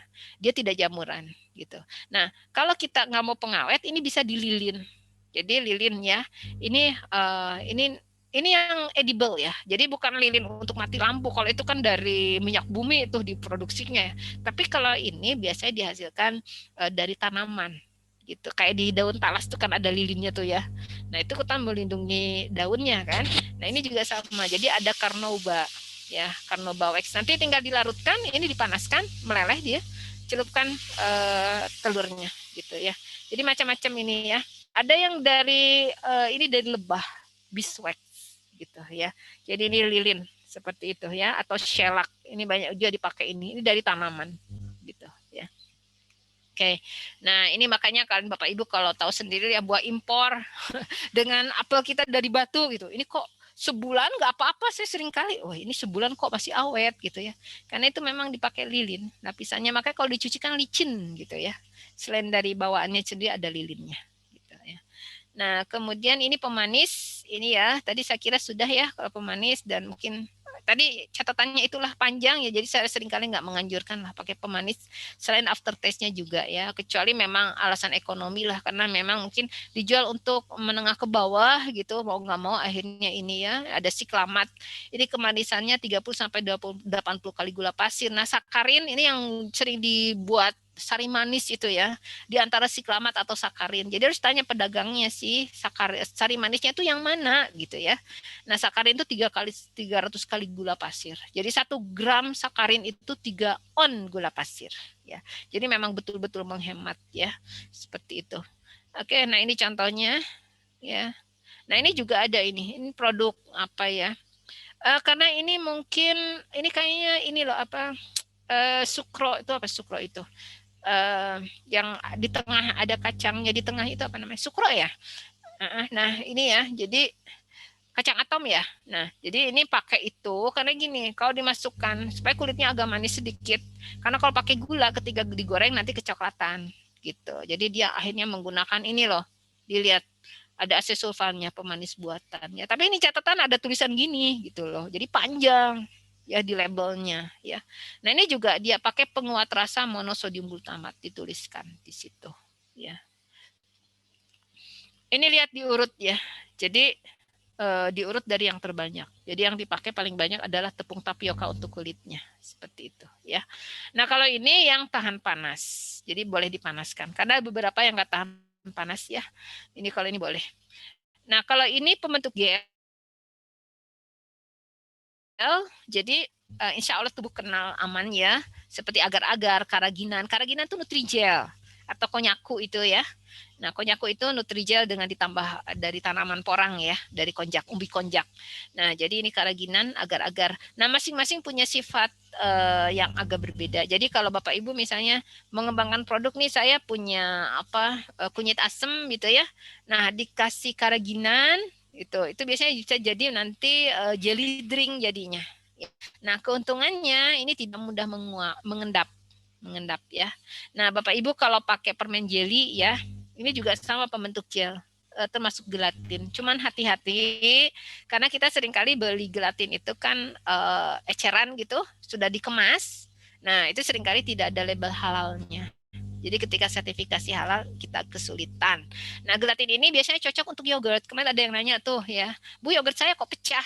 Nah, pecah itu sistem gelnya rusak ya. Jadi yogurt itu sistem gel, makanya kan kental ya, kental. Gel itu eh, bahan yang memerangkap air dalam jumlah besar. Jadi isinya tuh air sebenarnya di dalam yogurt itu. Nah, kalau gelnya pecah itu airnya keluar jadi misah. Nah, oleh karena itu ini harus ditambah pengental gitu ya. Nah, pengental itu gelatin termasuk pengental. Jadi kalau produk-produk seperti yogurt atau punya kefir gitu, kalau mau pakai pengental itu pakai gelatin gitu ya. Nah, kalau ini seperti apa namanya selai itu juga pektin gitu ya. Kan selai itu kan ada yang kok murah banget selai ya karena dia pakai pektin ditambah essence aja, jadi nggak pakai buah. Nah, itu adalah pengental ini pektin gitu ya, seperti itu. Nah, ini juga sama ya. Jadi ini contohnya selai apa namanya selai mangga. Nah, ini yang jadi peran lain. Ini penting mungkin Bapak Ibu yang punya produk-produk yang beku ya. Misalnya saya produksi siomay, produksi bakso, atau produksi misalnya otak-otak gitu ya. Nah, yang jadi masalah kalau disimpan lama, taruh di freezer sih, biasanya tidak basi, tidak tumbuh mikroba. Cuma seringkali jadi kering. Produknya kok jadi ringan. Nah, ringan itu karena di freezer itu, di freezer ya, freezer itu kondisinya kering. Nah, di bahan muap gitu. Sehingga kita harus menambahkan ke dalam bahan itu bahan yang mampu mengikat air. Nah, ini dari golongan ini bisa gitu ya. Jadi ini bisa. Selain mungkin kayaknya mungkin nanti butuh tentang ingredient juga ya. Kalau buat nugget misalnya itu harus ditambahkan namanya isolat protein kedelai sebenarnya ya. Isolat protein kedelai. ISP, isolated soy protein. Itu online ada tuh dijual ya. Jadi kalau kita buat nugget supaya nuggetnya mirip dengan So Good gitu ya. Itu kalau pakai ISP daging ininya daging ayamnya bisa kita kurangi ya, termasuk di bakso juga ada ISP-nya ya. Nanti kalau masalah ini mungkin harus ada ke pertemuan tersendiri ya, termasuk mungkin saya tunjukkan cara buatnya. Kemudian saya punya video, sebenarnya videonya udah diwanti-wanti Ibu Teti jangan disebarkan, tapi nanti bisa saya tunjukkan gimana cara membuat bakso ditambah dengan ISP, jadi kita bisa menghemat dagingnya gitu ya, termasuk nanti Ibu buat otak-otak misalnya. Nah, untuk sementara misalnya kita bisa nambahkan sedikit alginat gitu ya, atau misalnya kemarin ada UKM yang konsultasi ke saya, Bu saya buat cincau hijau gitu ya. Nah, cincau hijau itu kalau sudah dia jualnya itu kan cincau itu langsung dimakan gitu ya di dalam cup. Yang jadi masalah itu air keluar. Jadi saya kemarin suruh, tapi orangnya belum lapor lagi saya ya, pakai alginat Mas, tapi masih muda tuh ya, semangat sekali orangnya. Jadi pakai alginat. Nah, ini alginat. Jadi dia bisa dicampurkan kondisi dingin dan membentuk gel kalau alginat ya. Ini yang ini. Alginat mana ya? Oh, nah ini. Ini ya alginat gitu ya. Jadi ini ada di toko bahan kimia di Malang ada ya. Jadi itu nanti bisa ngikat gel, ngikat air. Jadi kita nggak perlu panas. Kalau agar-agar kan harus dipanaskan dulu, baru dia mampu mengikat air. Bapak Ibu kalau bikin puding kan dipanaskan dulu, ya kan? Baru terbentuk gel kan, ya. Seperti itu. Oke, nah ini yang alginat tadi. Gitu. Ini bisa masukkan nanti ke somai, misalnya sedikit aja, 1% aja. 10 gram untuk 1 kilo misalnya. Itu mampu membantu mengikat air sehingga tidak mudah kering produknya. Dan keunggulannya lagi, ini udah ada UKM yang nyoba, lapor ke saya, Bu, pakai alginat, ternyata cepat masaknya gitu. Seperti itu ya. Jadi lebih cepat dimasaknya juga. Nah, kalau ini keasaman. Nah, kalau ini sih saya titip pesan aja kalau menggunakan ini harus sesuai dengan jenis produknya. Jadi kalau rasa jeruk itu memang citrun ya, asam sitrat atau citrun itu paling umum. Tapi kalau misalnya khusus nih saya sari apel. Nah, apel itu adalah asam malat gitu ya yang ini. Jadi apel ini asam malat. Jadi kalau rasa apa namanya rasa anggur misalnya itu asam tartarat. Jadi jenis asam itu macam-macam gitu ya. Jadi bukan sabu jagat sitrun, tapi kondisi yang kita susah mengakses misalnya, oh, saya mau beli asam malat di mana? Jadi udah pakai sitrun nggak apa-apa, cuman memang agak berbeda karakteristiknya. Tapi teman-teman di Batu itu biasanya udah pakai tuh asam malat ya di sari apelnya ya, udah tepat itu ya. Seperti itu. Jadi harus sesuai dengan jenisnya. Nah, ini contoh produk yang kita butuh ya. Gitu. Nah, kondisi asam itu membantu pengawet bekerja, ya, membantu mengawetkan juga. Jadi misalnya gini, saya pakai selai nih, selainya itu misalnya pakai kalium sorbat untuk pengawetnya ya. Nanti saya ajarkan kenapa harus kalium sorbat. Nah itu membantu kondisi asam itu membantu pengawet bekerja dan juga membantu ini apa namanya mikroba nggak tumbuh gitu ya. Karena ingat pengawet itu dibutuhkan untuk produk yang rusak karena mikroba ya. Mikroba itu contohnya jamur. Misalnya produk itu kamir menjadi bergas, gembung gitu. Itu adalah karena mikroba. Jadi basi, berlendir, berjamur gitu. Kemudian bau itu mikroba. Untuk produknya itu kita butuh pengawet ya gitu. Nah, ini pengawetnya. Nah, ini yang mungkin penting ya. Karena harus sesuai antara jenis produk dengan pengawetnya ya. Jadi tangan yang menyebabkan kerusakan itu biasanya golongannya tiga ya. Yang pertama itu kapang atau jamur. Ya kita lihatlah dia bulukan, ada bulu-bulunya sedikit gitu ya. Nah itu kapang. Biasanya kapang itu tumbuh di produk yang setengah kering, jadi nggak terlalu basah ya. Jadi setengah kering, contohnya dodol misalnya, wingko misalnya bagian permukaan. Nah kalau selai ini biasanya bagian permukaannya, karena butuh oksigen, jadi seringkali di permukaan. Ya, jadi kalau di sini enggak, karena ini cair, gitu ya. Nah ini biasanya tumbuh nih, biasanya jamur, ya, karena setengah basah. Jadi kapang itu biasanya tumbuh di produk yang setengah basah, tinggi karbohidrat biasanya, ya, jadi tinggi pati misalnya ya, seperti tape itu kan tumbuh kapang tuh, yang putih-putihnya ya. Nah itu karena tinggi karbohidrat, ya. Itu kapang biasanya tumbuh. Nah kemudian yang kedua kamir. Kamir itu biasanya di produk yang tinggi gula, kadar airnya lebih tinggi, jadi lebih basah ya. Contohnya di sirup, di madu, kemudian di sari buah ya. Itu biasanya kamir. Kamir itu cirinya senang dengan gula, jadi produk yang gulanya tinggi. Nah, ciri kalau tumbuh kamir timbul gas. Timbul gas atau bau alkohol. Misalnya saya punya madu nih sudah disimpan lama, kok jadi bau alkohol ya? Nah, itu ada kamir tumbuh ya. Itu kamir. Nah, yang ketiga itu bakteri.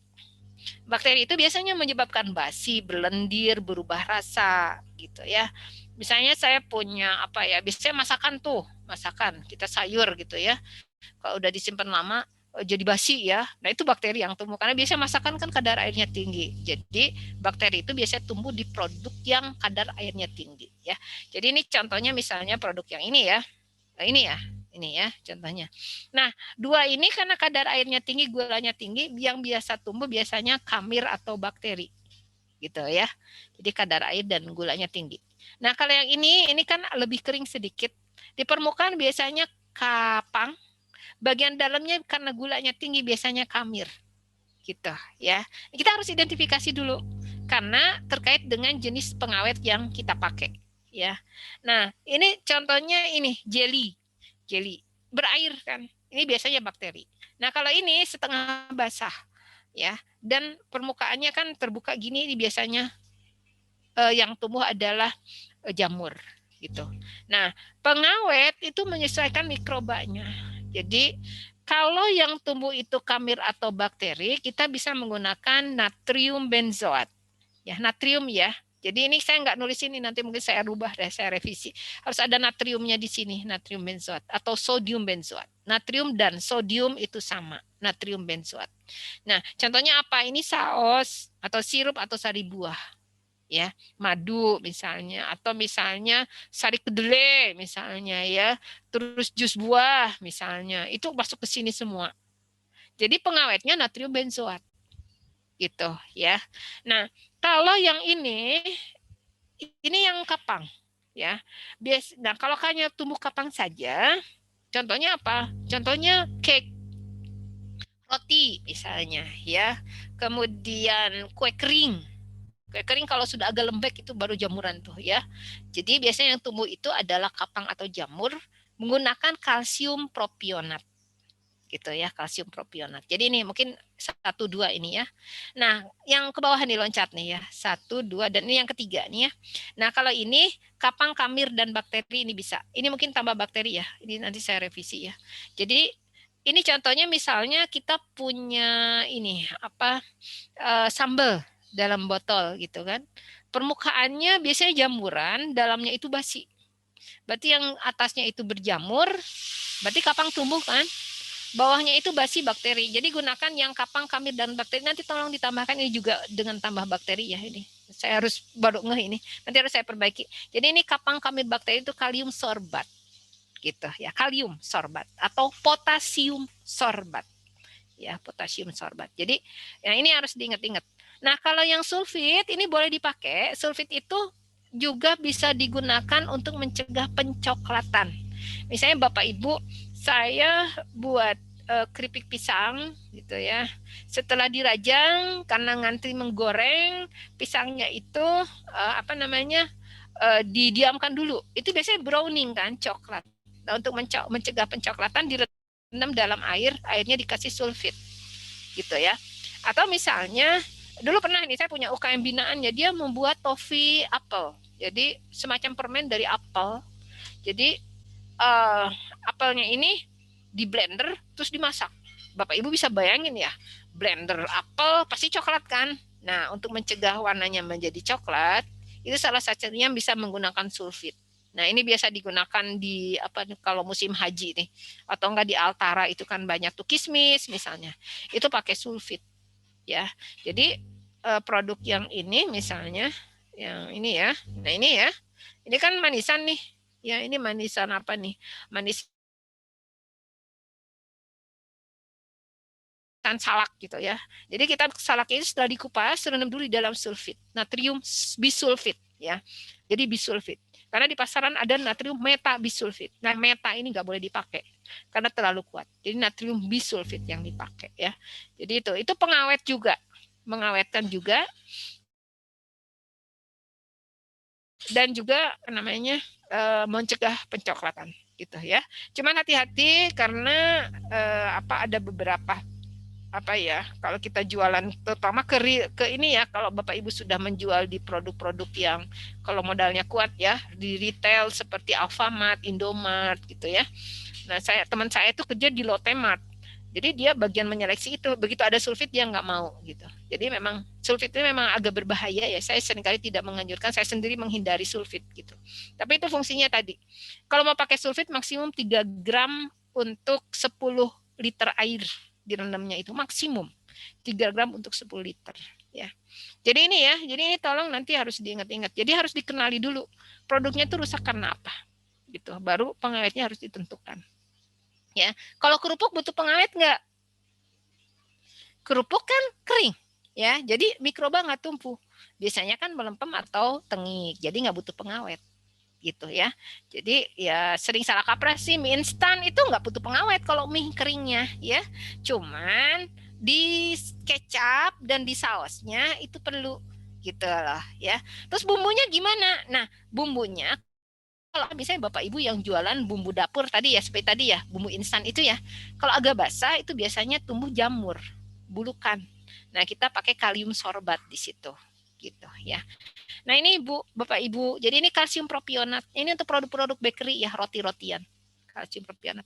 Nah, ini sorbat, ini ya, potasium sorbat, seperti mesis kecil-kecil tapi warnanya putih kusam, gitu. Nah, ini natrium benzoat. Nah, kalau ini anti kapang, anti bakteri juga anti kamir ya. Jadi ini memang sapu jagat. Jadi kalau sambal dalam botol pakai kalium sorbat. Karena permukaannya kan tumbuh kapang, kalium sorbat juga efektif gitu ya.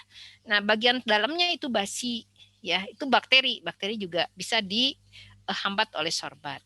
Nah, nama dagang seringkali saya nemukan ya di toko itu potasium atau sobet gitu. Kalau ini nulisnya kalsium aja gitu ya.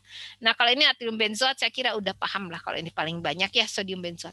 Jadi nggak cocok pakai pengawet untuk jenang itu sodium benzoat gitu. Ya, kalian sekarang udah paham ya. Jadi kalau jenang kalium sorbat yang pas gitu. Jadi jangan sodium benzoat. Itu sudah dibuktikan, mahasiswa saya pernah nyoba itu. Saya biarkan aja biar dia tahu gitu kan.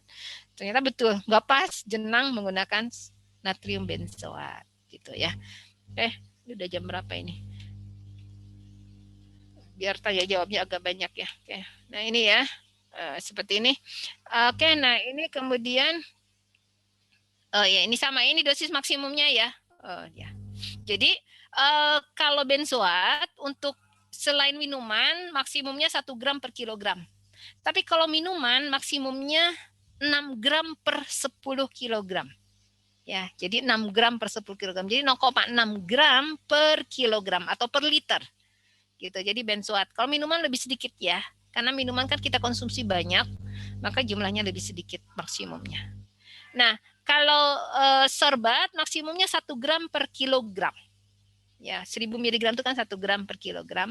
Nah, kalau propionat ini cenderung lebih aman, 3 gram per kilogram maksimumnya, ya. Tapi ingat, harus dicicip rasa, berubah atau tidak. Dulu pernah teman saya mencoba pakai kalium sorbat di sambelnya. Terus dia lapor, "Bu, kok pahit ya?" Ya sudah, kurangi. Saya bilang jangan 1 gram per kilogram gitu ya, seperti itu. Nah, kalau ini pengembang, jadi untuk membuat produk lebih mengembang ya, gitu.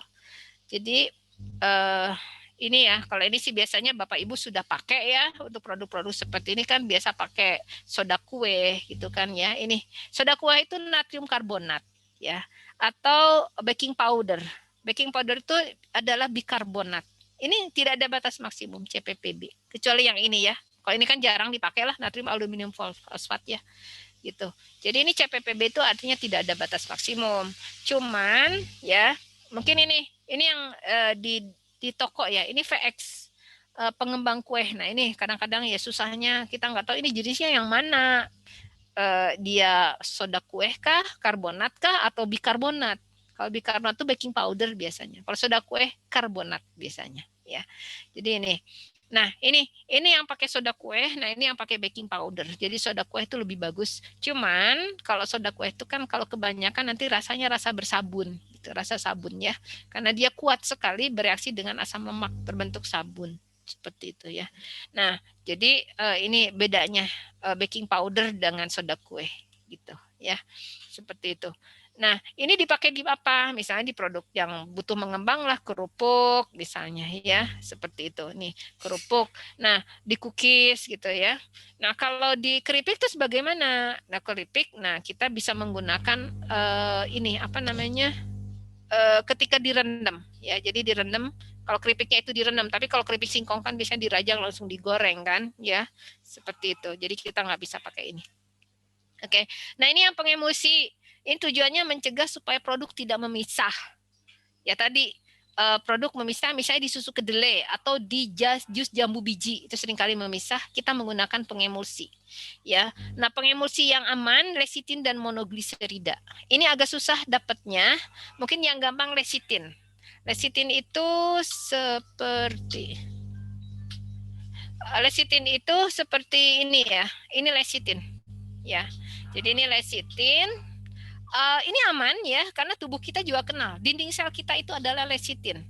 Nah, ini kalau ini sih saya dulu pernah ngajarkan untuk sambal pecel gitu, dan udah terbukti gitu ya. Jadi UKM-nya pakai lecitin, pakai BHT tadi antioksidan supaya tidak tengik, dan ada lecitin supaya minyaknya tidak memisah. Jadi ini selama 6 bulan disimpan itu, lebih dari 6 bulan itu nggak misah, nggak tengik ya. Nah, lecitin itu penggunaannya kita bisa menggunakan sebenarnya bisa agak banyak sih, karena ini kan aman ya.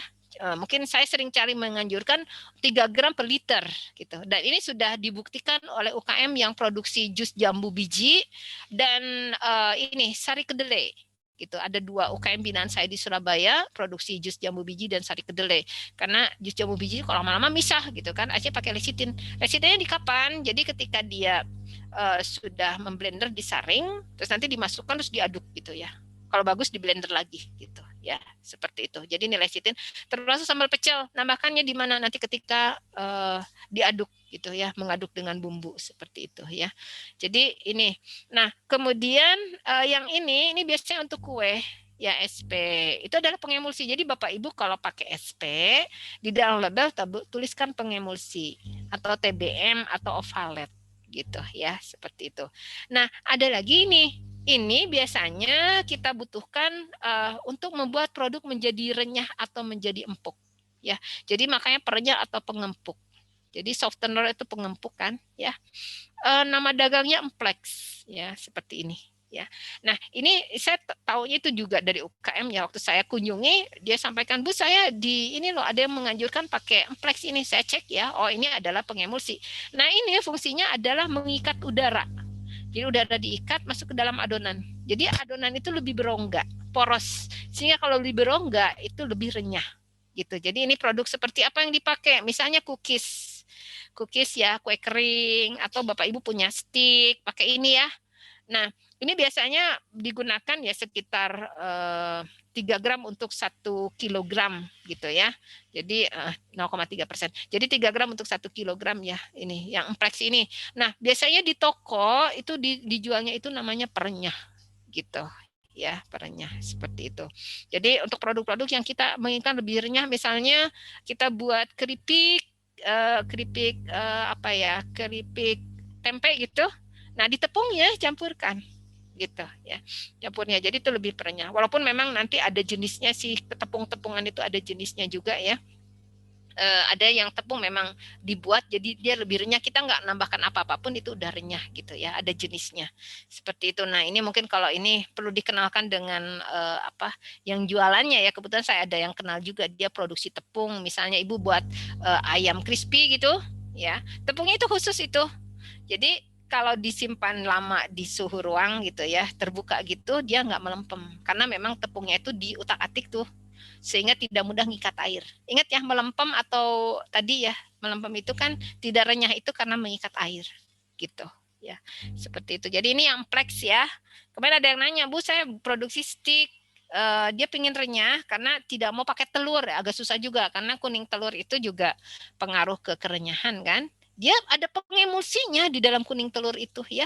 Bapak Ibu coba deh kalau ngocok kuning telur itu kan seringkali berbuih ya. Nah, itu yang diikat masuk. Apalagi putih telur kan, ya. Itu berbuih. Nah, itu karena di dalam putih telur juga ada pengemulsi protein gitu ya. Jadi nah kalau sticknya itu nggak pakai telur, saya kemarin coba anjurkan dicoba dulu pakai Emplex gitu ya. Saya nggak tahu ini belum melapor lagi orangnya udah bisa atau belum, udah bagus atau tidak pakai Emplex ya gitu. Terus pengenyal atau pengikat. Jadi ini untuk produk-produk yang kita menginginkan lebih kenyal. Nah, misalnya kita produksi siomay atau produksi bakso ya. Kalau makin banyak dagingnya itu kan makin kenyal karena dagingnya itu yang membentuk emulsi kan. Nah, karena kalau daging banyak kan rugi, mahal harganya. Sehingga ini bisa ditambah namanya pengenyal atau pengikat ya, sodium tripolifosfat. Coba deh Bapak Ibu lihat di kemasan bakso yang diproduksi industri besar atau sosis yang dibuat industri besar atau nugget itu seringkali ada garam fosfatnya ya, garam terus ada tulisan fosfat gitu, ini sebenarnya adalah STPP, sodium tripolifosfat. Jadi ini bisa dipakai nanti oleh Bapak Ibu yang bakso, sosis atau nugget dan juga mie supaya lebih kenyal ya, STPP ini gitu ya.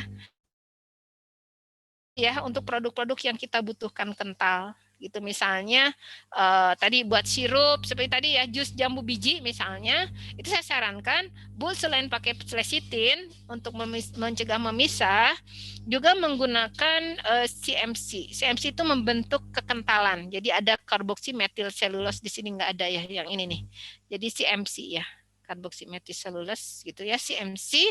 Nah ini juga menyebabkan produk lebih kental dan mencegah memisah juga. Jadi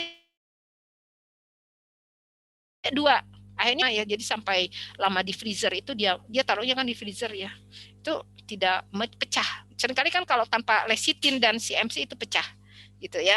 Nah CMC ini seringkali agak susah pegangnya ya. Jadi Bapak Ibu kalau Bapak pakai CMC campur dengan gula, nanti masukkan sedikit-sedikit sambil diaduk dan dipanaskan bahannya gitu. Misalnya kita buat sari buah nih, jadi sambil dipanaskan masukkan gulanya sedikit-sedikit yang sudah dicampur dengan CMC, karena kalau CMC dimasukkan langsung itu biasanya langsung gumpal gitu, itu yang jadi masalah ya. Nah seperti ini kan ya, CMC. Kayak di mie juga bisa, ini saya kalau formula mie saya pakai CMC, jadi supaya lebih nyerap air juga gitu, lebih cepat matang, lebih cepat dimasaknya mie-nya ya.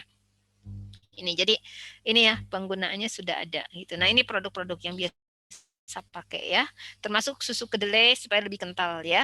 Tapi kalau yogurt tadi pakai gelatin ya, jangan pakai CMC karena rasanya beda gitu. Cuman gelatin memang lebih mahal ya. Nah, kalau ini firming agent supaya lebih keras. Contohnya manisan tadi ya. Ini produk manisan. Ini atau ini juga sama buah kering. Nah, keripik sayur misalnya ya.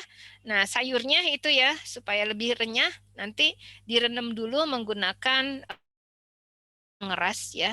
Nah, pengeras itu bisa dari yang sederhana kapur sirih gitu ya. Kapur sirih ada batas maksimum? Nggak ada, karena itu aman ya. Jadi boleh direndam dengan kapur sirih gitu. Jadi ini misalnya kita buat koktail misalnya ya, seperti ini, itu direndam. Jadi kalau tadi sulfit supaya nggak coklat, kalau ini supaya tetap keras dan renyah ya. Nah, kalau yang industri biasanya pakai CaCl2, kalsium klorida. Kalau kita pakai kapur sirih boleh gitu ya. Kalau industri kan kapur sirih nanti agak susah, mereka lebih senang terkontrol pakai CaCl2, kalsium klorida. Nah, ini yang penguat rasa. Jadi ingat ya Bapak Ibu, tidak hanya MSG, ada guanilat, ada inosinat gitu. Nanti kalau pakai Royco lihat aja di kemasan Royco isinya apa. Nanti tuliskan di label gitu ya. Ini contohnya, ini punya siapa ini ya. Nah ini. Nah ini penguat rasanya mononatrium glutamat, dinatrium inosinat, dinatrium guanilat gitu. Nah ini tinggal kita pindahkan aja ke dalam label. Kalau kita pakai produk ini kayaknya Masako kali ya. Ya punya Ajinomoto ya. Oke, Masako gitu. Oke. Nah, ini mungkin saya lewat aja lah kalau ini essence ya. Nah, kalau Bapak Ibu menggunakan, misalnya Bu, produk saya ini menggunakan bubuk bawang putih gitu ya. Jadi ini termasuk ke dalam perisa alami gitu ya. Nah, ini perisa alami. Jadi ini misalnya bubuk bawang putih, bubuk cabai gitu ya. Tuliskan namanya. Jadi jangan penguat rasa, bukan. Tuliskan perisa. Jadi tuliskan bahannya aja di situ ya. Seperti itu. Nah, ini yang alami ini disebutkan sebagai bagian dari komposisi dan tidak disebut perisa. Misalnya kalau kita pakai bubuk cabai, tuliskan bubuk cabai. Pakai bawang merah dituliskan gitu ya. Jadi ini. Nah, itu juga mungkin plusnya ini alami gitu kan ya, seperti itu. Jadi ini perisa alami. Nah, kemudian ini yang identik alami.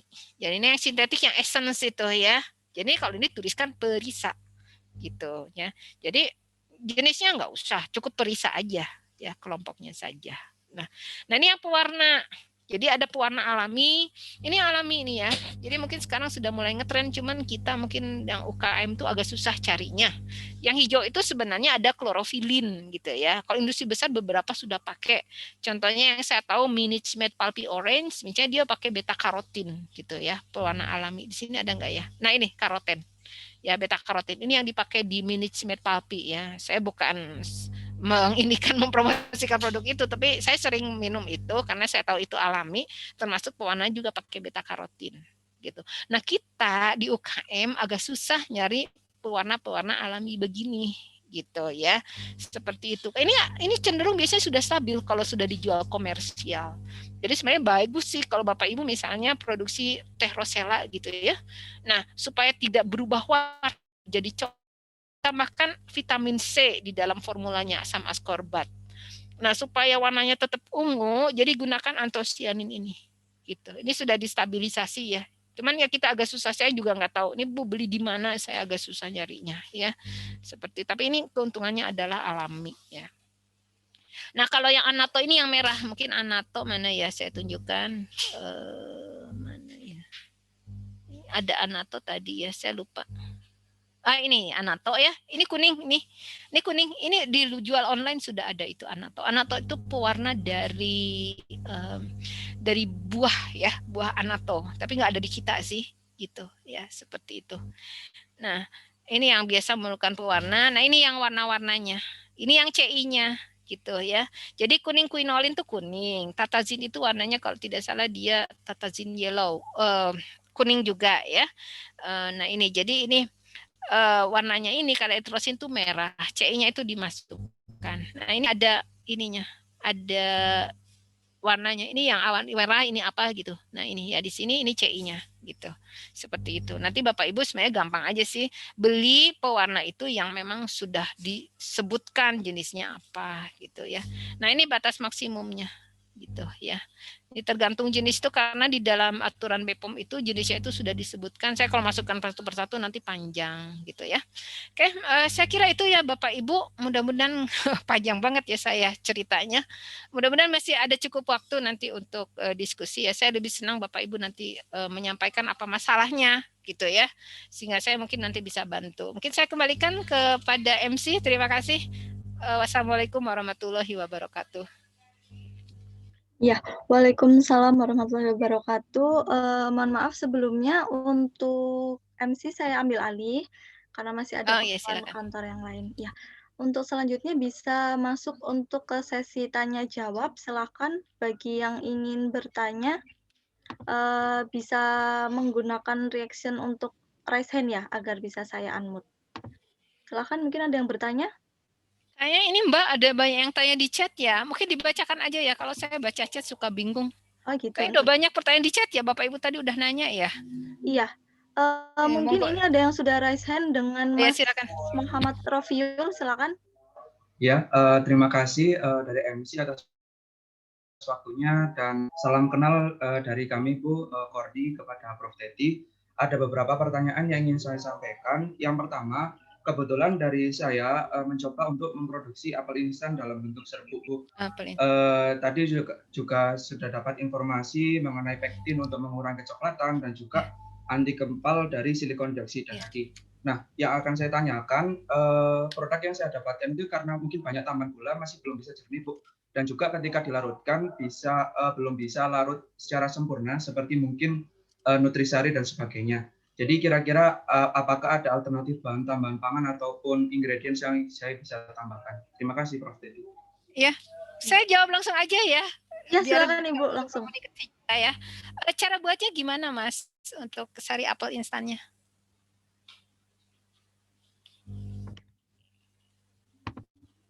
Sebentar. Ya baik Bu, untuk proses pembuatannya seperti dari jahit.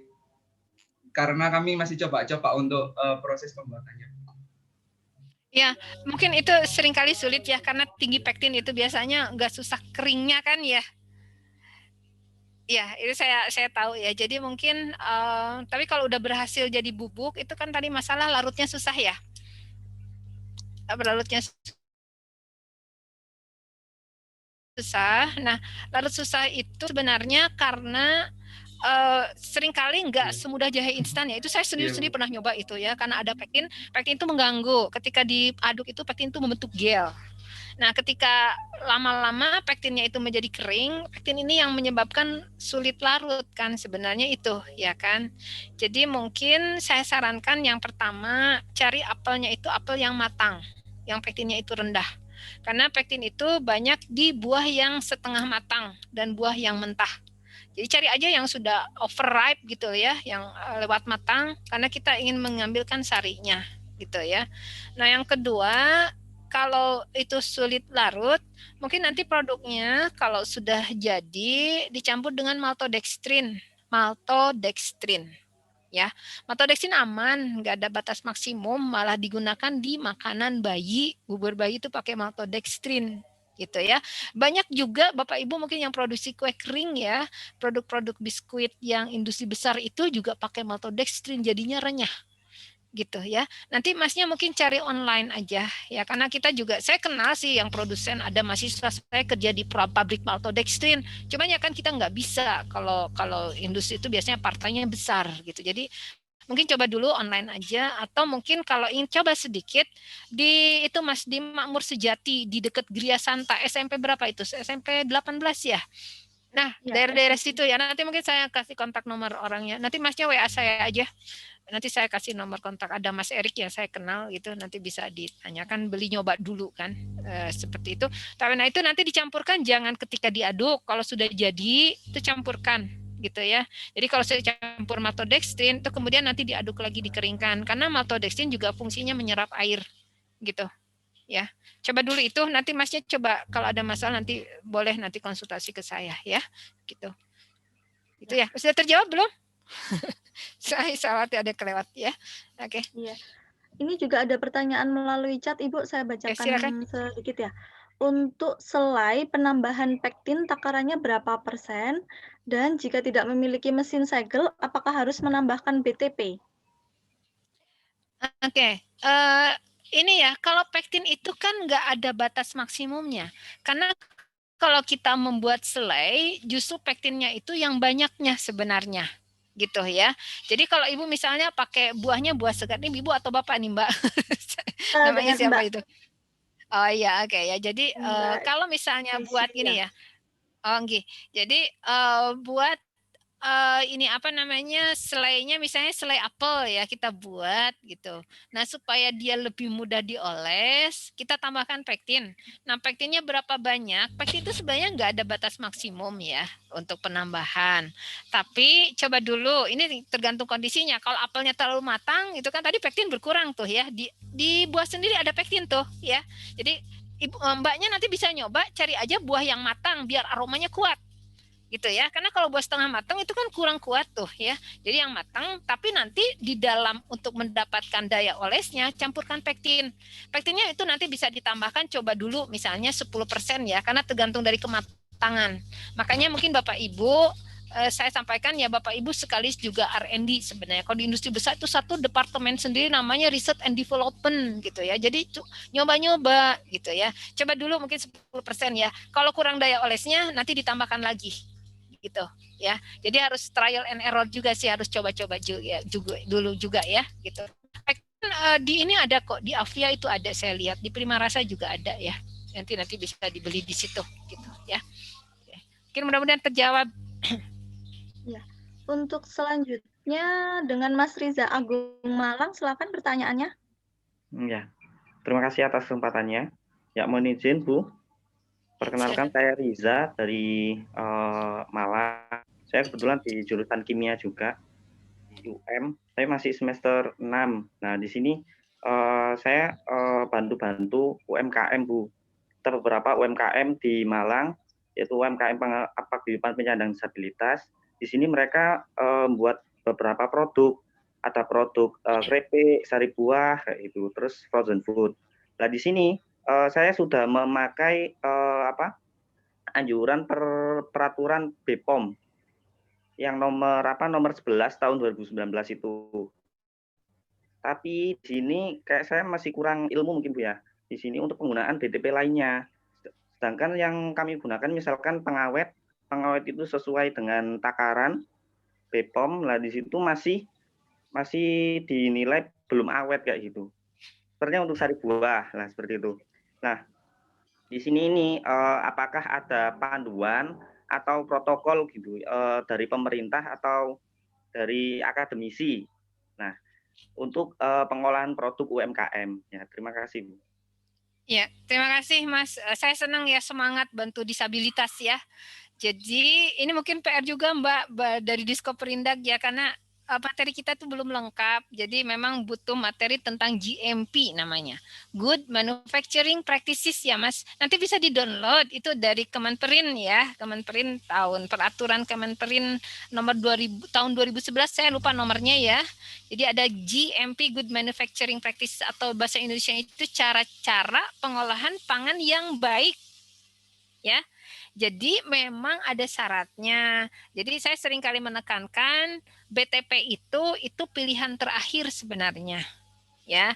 Karena mungkin ada orang yang walaupun kita sudah tahu itu aman, tidak melebihi dosis dari BPOM, ada orang yang tetap nggak mau gitu. Apalagi sekarang kan banyak tren ke pangan organik gitu ya. Nah, jadi di Good Manufacturing Practices ini itu panduan. Jadi panduan bagaimana sanitasinya, bagaimana ketika mengolah itu misalnya pekerjanya harus pakai tutup kepala, pakai masker, pakai sarung tangan. Kondisi lingkungannya harus bersih gitu ya. Jadi kan kalau produksinya jorok, kita pakai pengawet pun itu seringkali tidak terlalu banyak membantu gitu loh. Jadi itu memang itu harus sesi tersendiri ya. Jadi untuk GMP itu termasuk mungkin yang penting lagi nanti proses produksi pengolahannya ini juga penting. Jadi misalnya sari buah ya. Tadi saya cerita tuh management pulpy orange ya, yang gampang aja saya kasih contoh ya. Nah, itu nggak pakai pengawet. Awet bisa 6 bulan. Kenapa begitu? Karena itu menggunakan teknologi. Jadi mungkin nanti ini saya usul ke Diskoperindak, penting juga nanti pengenalan tentang teknologi pengolahan pangannya ya. Seperti tadilah kita membuat apa ya, bahan selai apel misalnya, nggak mau pakai sulfit bisa gitu. Kita ada teknik yang namanya balancing gitu loh. Ya, nah ini kita kembali ke sari apel ya, sari buah. Saya nggak tahu sari apel atau sari apa ini, sari buah ya. Jadi misalnya Minute Maid Pulpy Orange. Jadi produk itu dia menggunakan teknologi yang namanya pengemasan aseptis.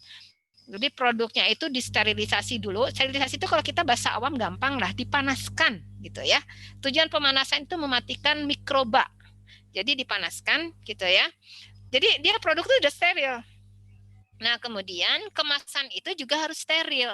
Karena seringkali kan kemasan yang kita pakai itu nggak tahan panas kan. Ya, jadi kemasan itu harus steril. Caranya gimana? Kalau di industri sih gampang ya. Industri besar punya alat. Mereka langsung buat botolnya sendiri gitu ya. Saya karena pernah ke beberapa industri, dia buat botolnya sendiri. Jadi botolnya itu masih bersih. Masih kontaminasinya kan. Nah, kalau kita kan susah nih. Kita buat kemasan itu bisa jadi udah dari pedagangnya itu udah berapa tangan ditaruh sembarangan gitu ya. Jadi mungkin kemasannya itu kita sterilkan dulu, secara sederhana kita semprotkan alkohol gitu ya, atau dengan hidrogen peroksida sebenarnya gitu ya. Masnya mungkin tahu tuh kayak hand sanitizer itu kan ada hidrogen peroksidanya juga.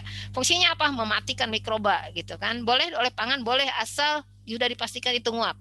Nah, kemasan yang sudah steril itu kita simpan di tempat yang steril. Nah, ini seringkali UKM ini tidak bisa gitu karena dapurnya untuk masak keluarga, orang lalu lalang, kucing juga main celok di dapur gitu ya.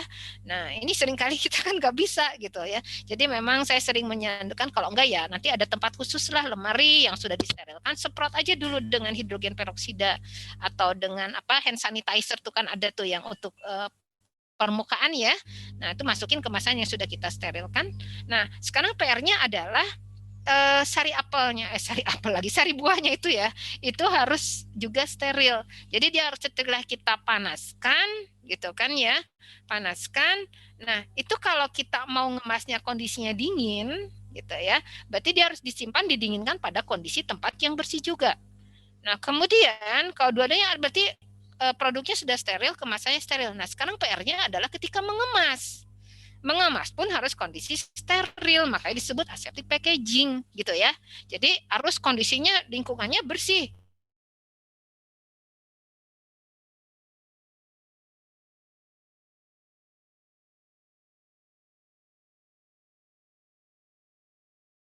Sarung tangan dan sebagainya, disemprot dulu alkohol gitu ya. Nah, akhirnya itu kan bisa insya Allah mendekati aseptic packaging walaupun tidak sesempurna industri ya. Nah, kalau itu susah, ada cara yang kedua, namanya hot filling. Hot filling mungkin udah pernah dikerjakan, ini banyak teman-teman yang sudah melakukan di UKM di Batu di Malang ya misalnya. Nah, sari buahnya itu ketika masih kita masak kan kondisi panas tuh ya, masukkan ke dalam kemasan kondisi panas terus kita tutup. Ya tutup. Nah, ini nggak tahu udah punya cup sealer atau belum sih? Atau belum punya segelnya. Nah, ditutup dulu ya, ditutup. Nah, itu disisakan sedikit rongga sedikit karena biasanya gembung kan. Nah, rongganya itu kan biasanya karena dimasukkan kondisi panas, jadi harus dicoba sampai seberapa tahan kemasannya itu terhadap panas gitu loh. Ya, karena macam-macam gitu. Yang bagus tuh PET kan. Nah, PET itu ya dia seringkali nggak tahan panas gitu ya. Jadi misalnya masih yang penting ketika kita masukkan itu masih ada uap air. Misalnya kemarin ada UKM yang bilang, Bu, saya masukkan 60 derajat. Oke, tapi pastikan memang ada uap air nguap. Kenapa harus ada uap air nguap?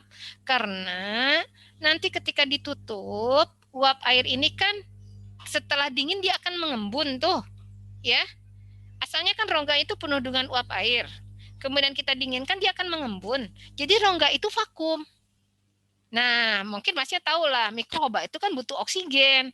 Kalau kondisi vakum itu kan membantu supaya mikroba nggak tumbuh, gitu ya. Jadi ditutup. Jadi itu sudah insya Allah aman nih, lebih akan awet. Nah, berikutnya, karena kita memasukkan kondisi panas, kemudian ditutup. Nah, jadi produk ini akan lama penurunan panasnya. Nah, ini yang menyebabkan biasanya tumbuh mikroba yang disebut namanya mesofilik. Nah, untuk mencegah itu, masukkan ke air dingin, cemplungkan. Ya, jadi fungsinya itu untuk heat shock gitu. Jadi masukin cemplungkan ke air dingin. Tuh malah sampai beberapa UKM akhirnya dia buat prodi sendiri tuh es gitu ya. Bagus sih pakai air es karena langsung turun gitu. Kalau nggak bisa ya pakai air tapi diubah-ubah gitu baskomnya itu masukin ke baskom gitu ya. Nah, itu fungsinya heat shock sampai dingin gitu loh ya. Mungkin cari yang mudah mungkin nanti pakai hot firic aja lah. Kalau aseptic packaging agak susah ya. Gitu. Jadi cara yang kedua ya. Jadi kondisi panas-panas masukin tutup langsung cemplungkan ke air dingin. Itu lebih mudah. Jangan dilewat nyemplungin ke air dinginnya. Karena itu masa kritis sebenarnya di mana mikroba bisa tumbuh kalau panas-panas ditutup. Ibu-ibu mungkin tahu lah. Itu pesan orang tua kita ya, nenek kita gitu ya. Kalau habis masak itu kan panci itu misalnya kita masak sayur nih, gak boleh ditutup. Nah, itu karena tadi mikroba mesofilik bisa tumbuh. Ya, akhirnya cepat basi. Kan itu sebenarnya ya. Mudah-mudahan terjawab ya Mas ya. Itu. Oke. Baik. Karena keterbatasan waktu kita kurang 10 menit lagi, mungkin untuk pertanyaan terakhir satu penanya lagi ya Ibu ya. Ada berapa pertanyaan Mbak? Kasihan kalau udah nanya belum saya jawab. Mungkin saya nggak apa-apa, saya jam 1 sebenarnya ada acara. Mungkin saya lebihkan 15 menit, nggak apa-apa. Oke. Daripada udah tanya nggak terjawab, kasihan. Iya. Untuk satu penanya dari Ibu Aam ya, untuk selanjutnya akan saya bacakan melalui chat. Yang pertanyaan yang di dalam chat. Untuk sekarang silakan untuk Ibu Aam terlebih dahulu. Ya, halo, Assalamualaikum Bu Teti. Ini saya Aam dari Malang. Saya ini produksi es krim. Sebetulnya es krimnya sudah lembut ya. Ya, kok saat saya bikin es krim biar agak berat itu pakai apa ya kira-kira ya Bu Teti? Sudah lembut, yang jadi masalah apa Bu? Jadi nggak berat, jadi sangat ringan gitu loh. Ya. Ringan ya, terasa ringan ya Bu ya? Ringan sekali. Ibu pakai apa? Pakai CMC atau pakai apa? Saya pakai pelembut. Pakai SP ya? Ya. Oke. Gini Bu, yang dari susu atau dari santan? Dari susu murni, asli dari susu murni. Ya, susu murni tanpa ada tambahan susu skim? Ada susu creamer, pakai susu creamer aja. Pakai creamer susu, apa susu skim? Susu creamer. Creamer ya Bu ya? Ya. Ibu pakai gula lagi nggak? Pakai gula putih juga. Oke, gula putih ya udah ya. Jadi kurang berat ya, terlalu ringan ya? Ya, ringan sekali.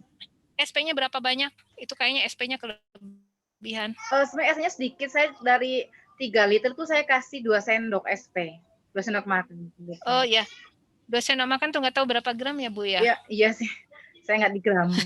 Nah mungkin Bapak Ibu nanti coba beli timbangan lah, mungkin ada yang 50 ribuan tuh ya, yang timbangan bisa 1 gram gitu ya. Yang itu penting ya kalau kita bekerja dengan BTP. Coba Ibu gini ya, Ibu coba kurangi SP-nya. Tapi ada kemungkinan nanti kurang ngembang. Lembutnya sih oke, nggak masalah. SP tidak akan mempengaruhi kelembutan. Karena SP itu fungsinya adalah mengikat udara. Karena SP itu tadi saya sudah sampaikan ya.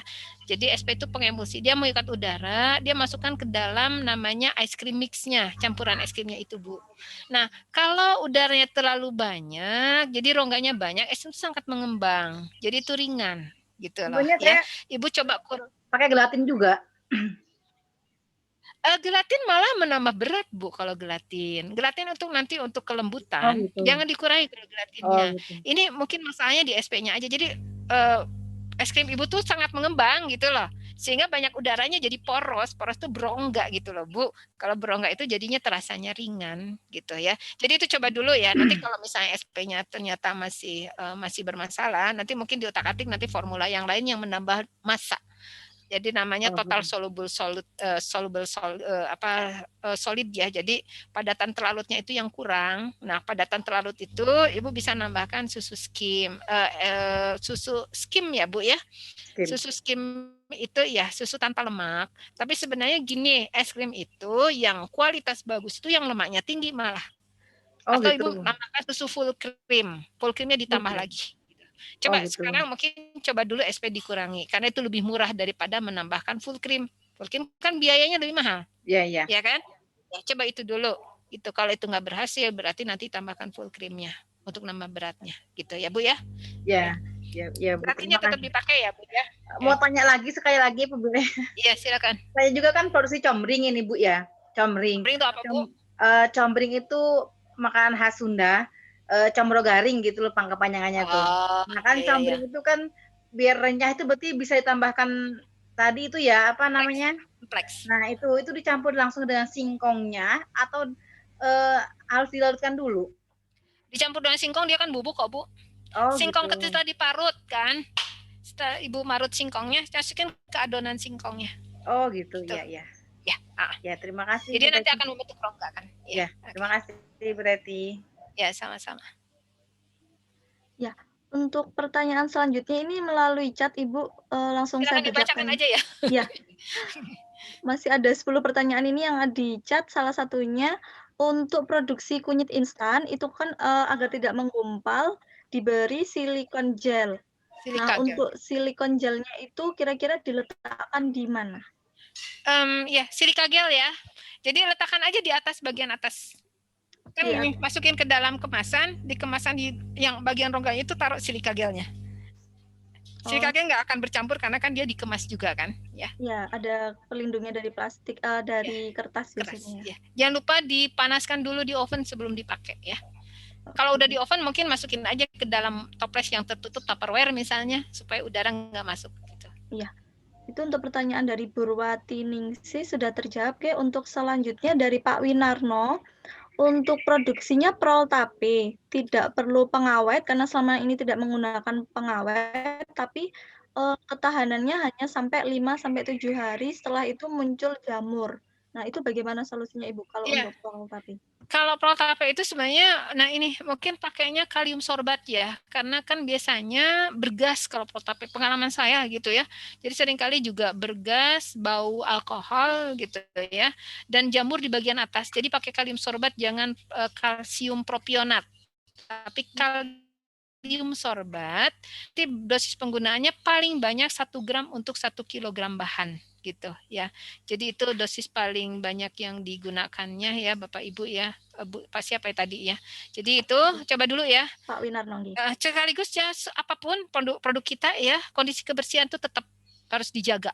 Jadi itu tetap apapun ini prol tape kok enggak tadi seperti Mas yang tadi ya, misalnya sari buah itu kan lebih berair, lebih beresiko lagi, tapi tetap kebersihan tetap harus dijaga ya, sanitasi. Oke. Baik. Untuk pertanyaan selanjutnya dari Ibu Diana, untuk menambah rasa asam ini kan menggunakan citrik acid. Apakah aman Ibu karena biasanya banyak orang menggunakan untuk membersihkan barang? Oh ya, aman asam sitrat ya. Tubuh kita juga menghasilkan asetatron. Nah, cuman Ibu pakai yang food grade. Kalau barang itu kamar mandi aja ada, kalau bersihin kan pakai asam sitrat ya, pakai sitron tuh kamar mandi ya gitu. Jadi cari yang food grade, cari khusus yang belinya di toko bahan ya untuk makanan gitu ya. Karena proses produksinya yang berbeda itu. Untuk bersihin barang itu nanti dia prosesnya kimiawi, tetapi kalau yang untuk makanan itu biasanya dari hasil produk fermentasi, namanya kapang, ada namanya Aspergillus niger ya, seperti itu. Okay.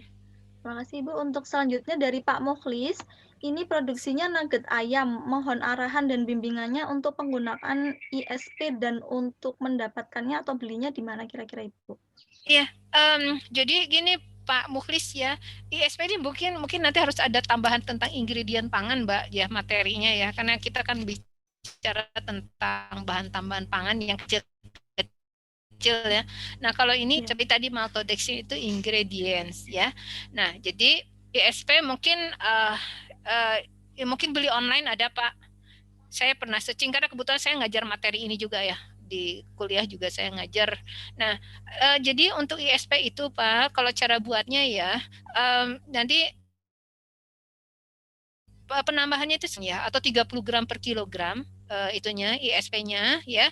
Jadi bisa agak banyak karena ini aman, ini protein kok isinya ya, protein dari kedelai, isolated soy protein ya, protein dari kedelai. Jadi coba Bapak dulu 30 gram untuk kilogram, Bapak campur, ada enggak di dalam formula nuggetnya Bapak menggunakan sumber lemak. Ya, jadi itu ada lemak ya. Jadi misalnya menggunakan kulit ayam itu juga boleh yang sudah di blender halus gitu, atau mungkin minyaknya pakai minyak goreng misalnya, campurkan dengan ISP-nya, diaduk gitu Pak, diaduk ya, diaduk mungkin di blender aja gitu ya.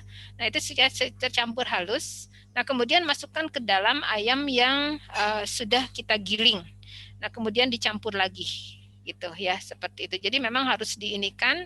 Nah ketika mencampur menggiling ISP itu biasanya ada sedikit penambahan es gitu ya. Jadi esnya itu dicampurkan. Mungkin esnya dicampurkan ketika menggiling ayamnya ya.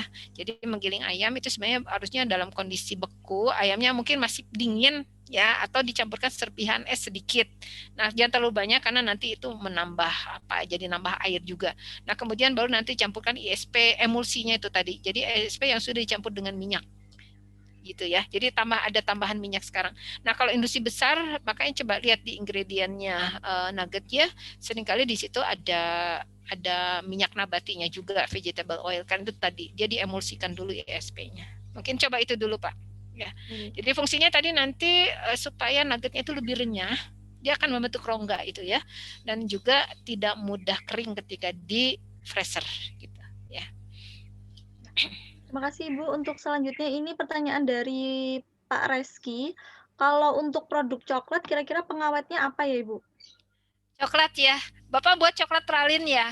Kalau coklat itu nggak butuh pengawet karena mikroba biasanya nggak tumbuh ya. Coklat itu kan isinya sebagian besar itu lemak. Nah yang jadi masalah itu biasanya tengik gitu. Jadi kalau ingin lebih tahan lama berarti pakai antioksidan gitu ya, antioksidannya BHT ya gitu. Setahu saya nggak pernah bulukan. Nah cuman yang jadi masalah seringkali selama dijual timbul bercak-bercak putih gitu ya. Nah itu namanya sugar bloom atau fat bloom. Jadi lemak atau gulanya itu memisah.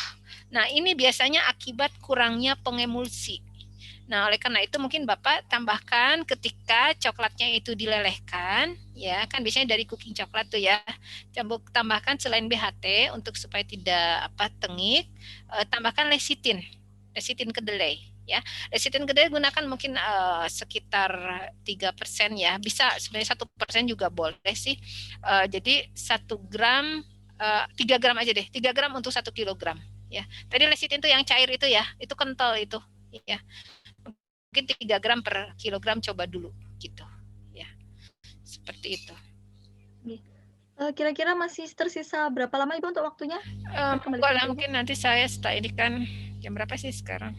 Monggo lah Mbak, mungkin ini berapa menit? 15 menit lagi ya? 15 menit, oke. Saya bacakan pertanyaan untuk dari chatnya. Selanjutnya dari Ibu Dia Ratnawati, untuk produknya sambal rujak ini bagaimana agar tidak menggumpal setelah dibekukan dan tetap kental seperti itu? Mungkin untuk tambahannya apa ya Ibu? Ini ya, sambal rujak kan gula ya. Gula itu masalahnya gini Bu, mengkristal. Ya, mengkristal. Nah, mungkin coba pakai namanya kalau dalam mengolah permen ya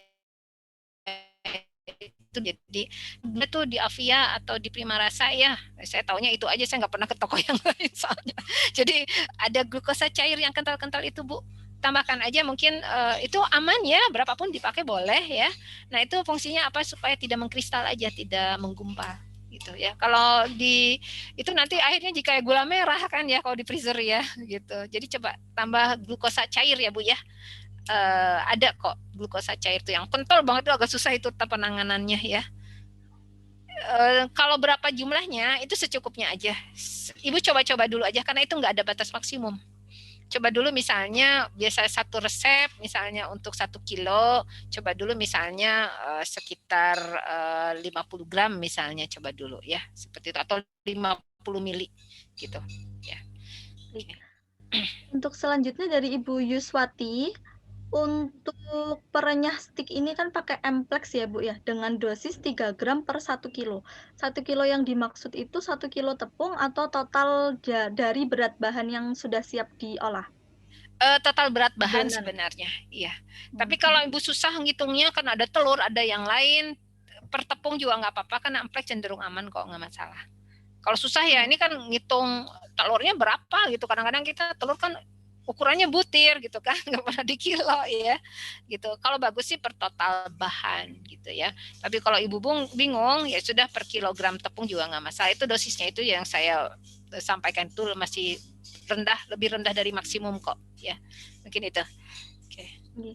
Untuk selanjutnya ini Ibu, untuk pembuatan rendang supaya awet ya. Diberi tambahan apa ya? Rendang itu biasanya yang dimasak atau sebelum basi. Jadi kalau ingin dua-duanya supaya tidak terjadi, ibu pakai BHT untuk mencegah ketengikannya. Nah, supaya tidak basi, itu pakai kalium sorbat. Karena kenapa kalium sorbat, jangan benzoat? Karena rendang itu kering. Jadi bisa jadi di bagian yang kering itu tumbuh jamur bulukan gitu ya. Jadi kalium sorbat dan BHT. Dosisnya tadi BHT sudah ya 2 gram per 10 kilogram maksimum. Nah, kalau yang sorbat itu maksimum adalah 1 gram per kilogram. Gitu. Bahan ya.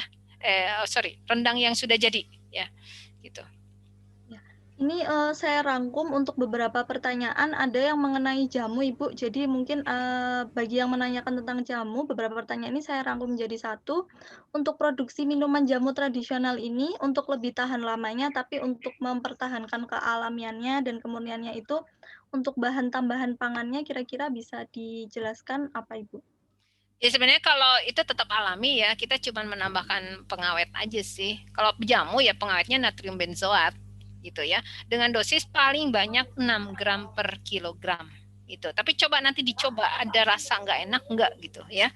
Karena kalau benzoat berlebihan tuh di tenggorokan itu, di kerongkongannya itu panas gitu ya. Kita nggak ngubah yang lain, tetap aja dari rempah-rempah, cuma menambahkan benzoat gitu. Seperti jangan lupa kebersihan, sanitasi gitu. Untuk pertanyaan selanjutnya saya rangkum juga ini mengenai ikan. Jadi ada beberapa yang menanyakan untuk olahan ikan seperti bandeng presto dan olahan-olahan ikan lainnya itu untuk pengawetannya seperti apa? Lalu untuk pengiriman ikan ke luar kota agar tetap awet itu menggunakan apa, Ibu? Nah, jadi kalau ikan untuk presto ya misalnya ya, kita bisa menambahkan natrium benzoat ya, natrium benzoat atau kalium sorbat ya. Nah, ketika ikan itu di presto, jadi ketika biar masuk ke dalam gitu ya. Nah, untuk menambah pengawetnya, keawetan sebaiknya dikemasnya kondisinya vakum. Gitu, karena vakum itu membantu mencegah tumbuhnya mikroba, juga mencegah ketengikan gitu ya. Karena biasanya kalau presto, apalagi kalau sudah digoreng gitu, itu kan udah ada setengah basah gitu kan ya, bisa jadi ada ketengiknya juga seperti halnya jenang. Jadi kemasan vakum ya, vakum akan membantu keawetan di situ gitu.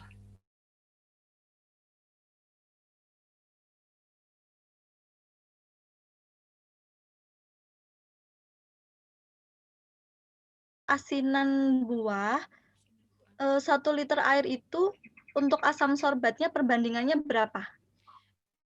0,6 gram. Ya 0,6 gram. Atau sebenarnya 6 gram per 10 liter gitu ya.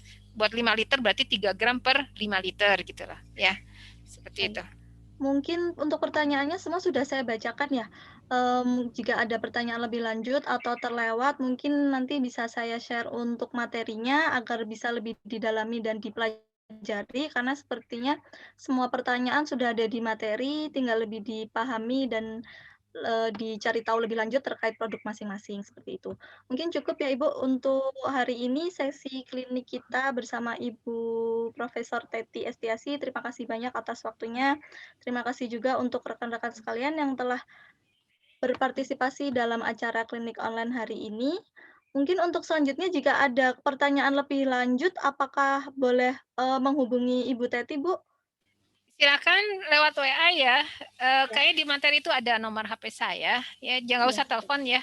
Itu jadi saya sekarang kalau orang nggak kenal saya jarang angkat telepon gitu ya. Jadi di WA aja. Insya Allah biasanya kalau saya kebetulan juga sibuk ya, banyak pekerjaan. Jadi biasanya saya jawab walaupun mungkin nggak langsung instan gitu ya. Silakan nanti di WA saja.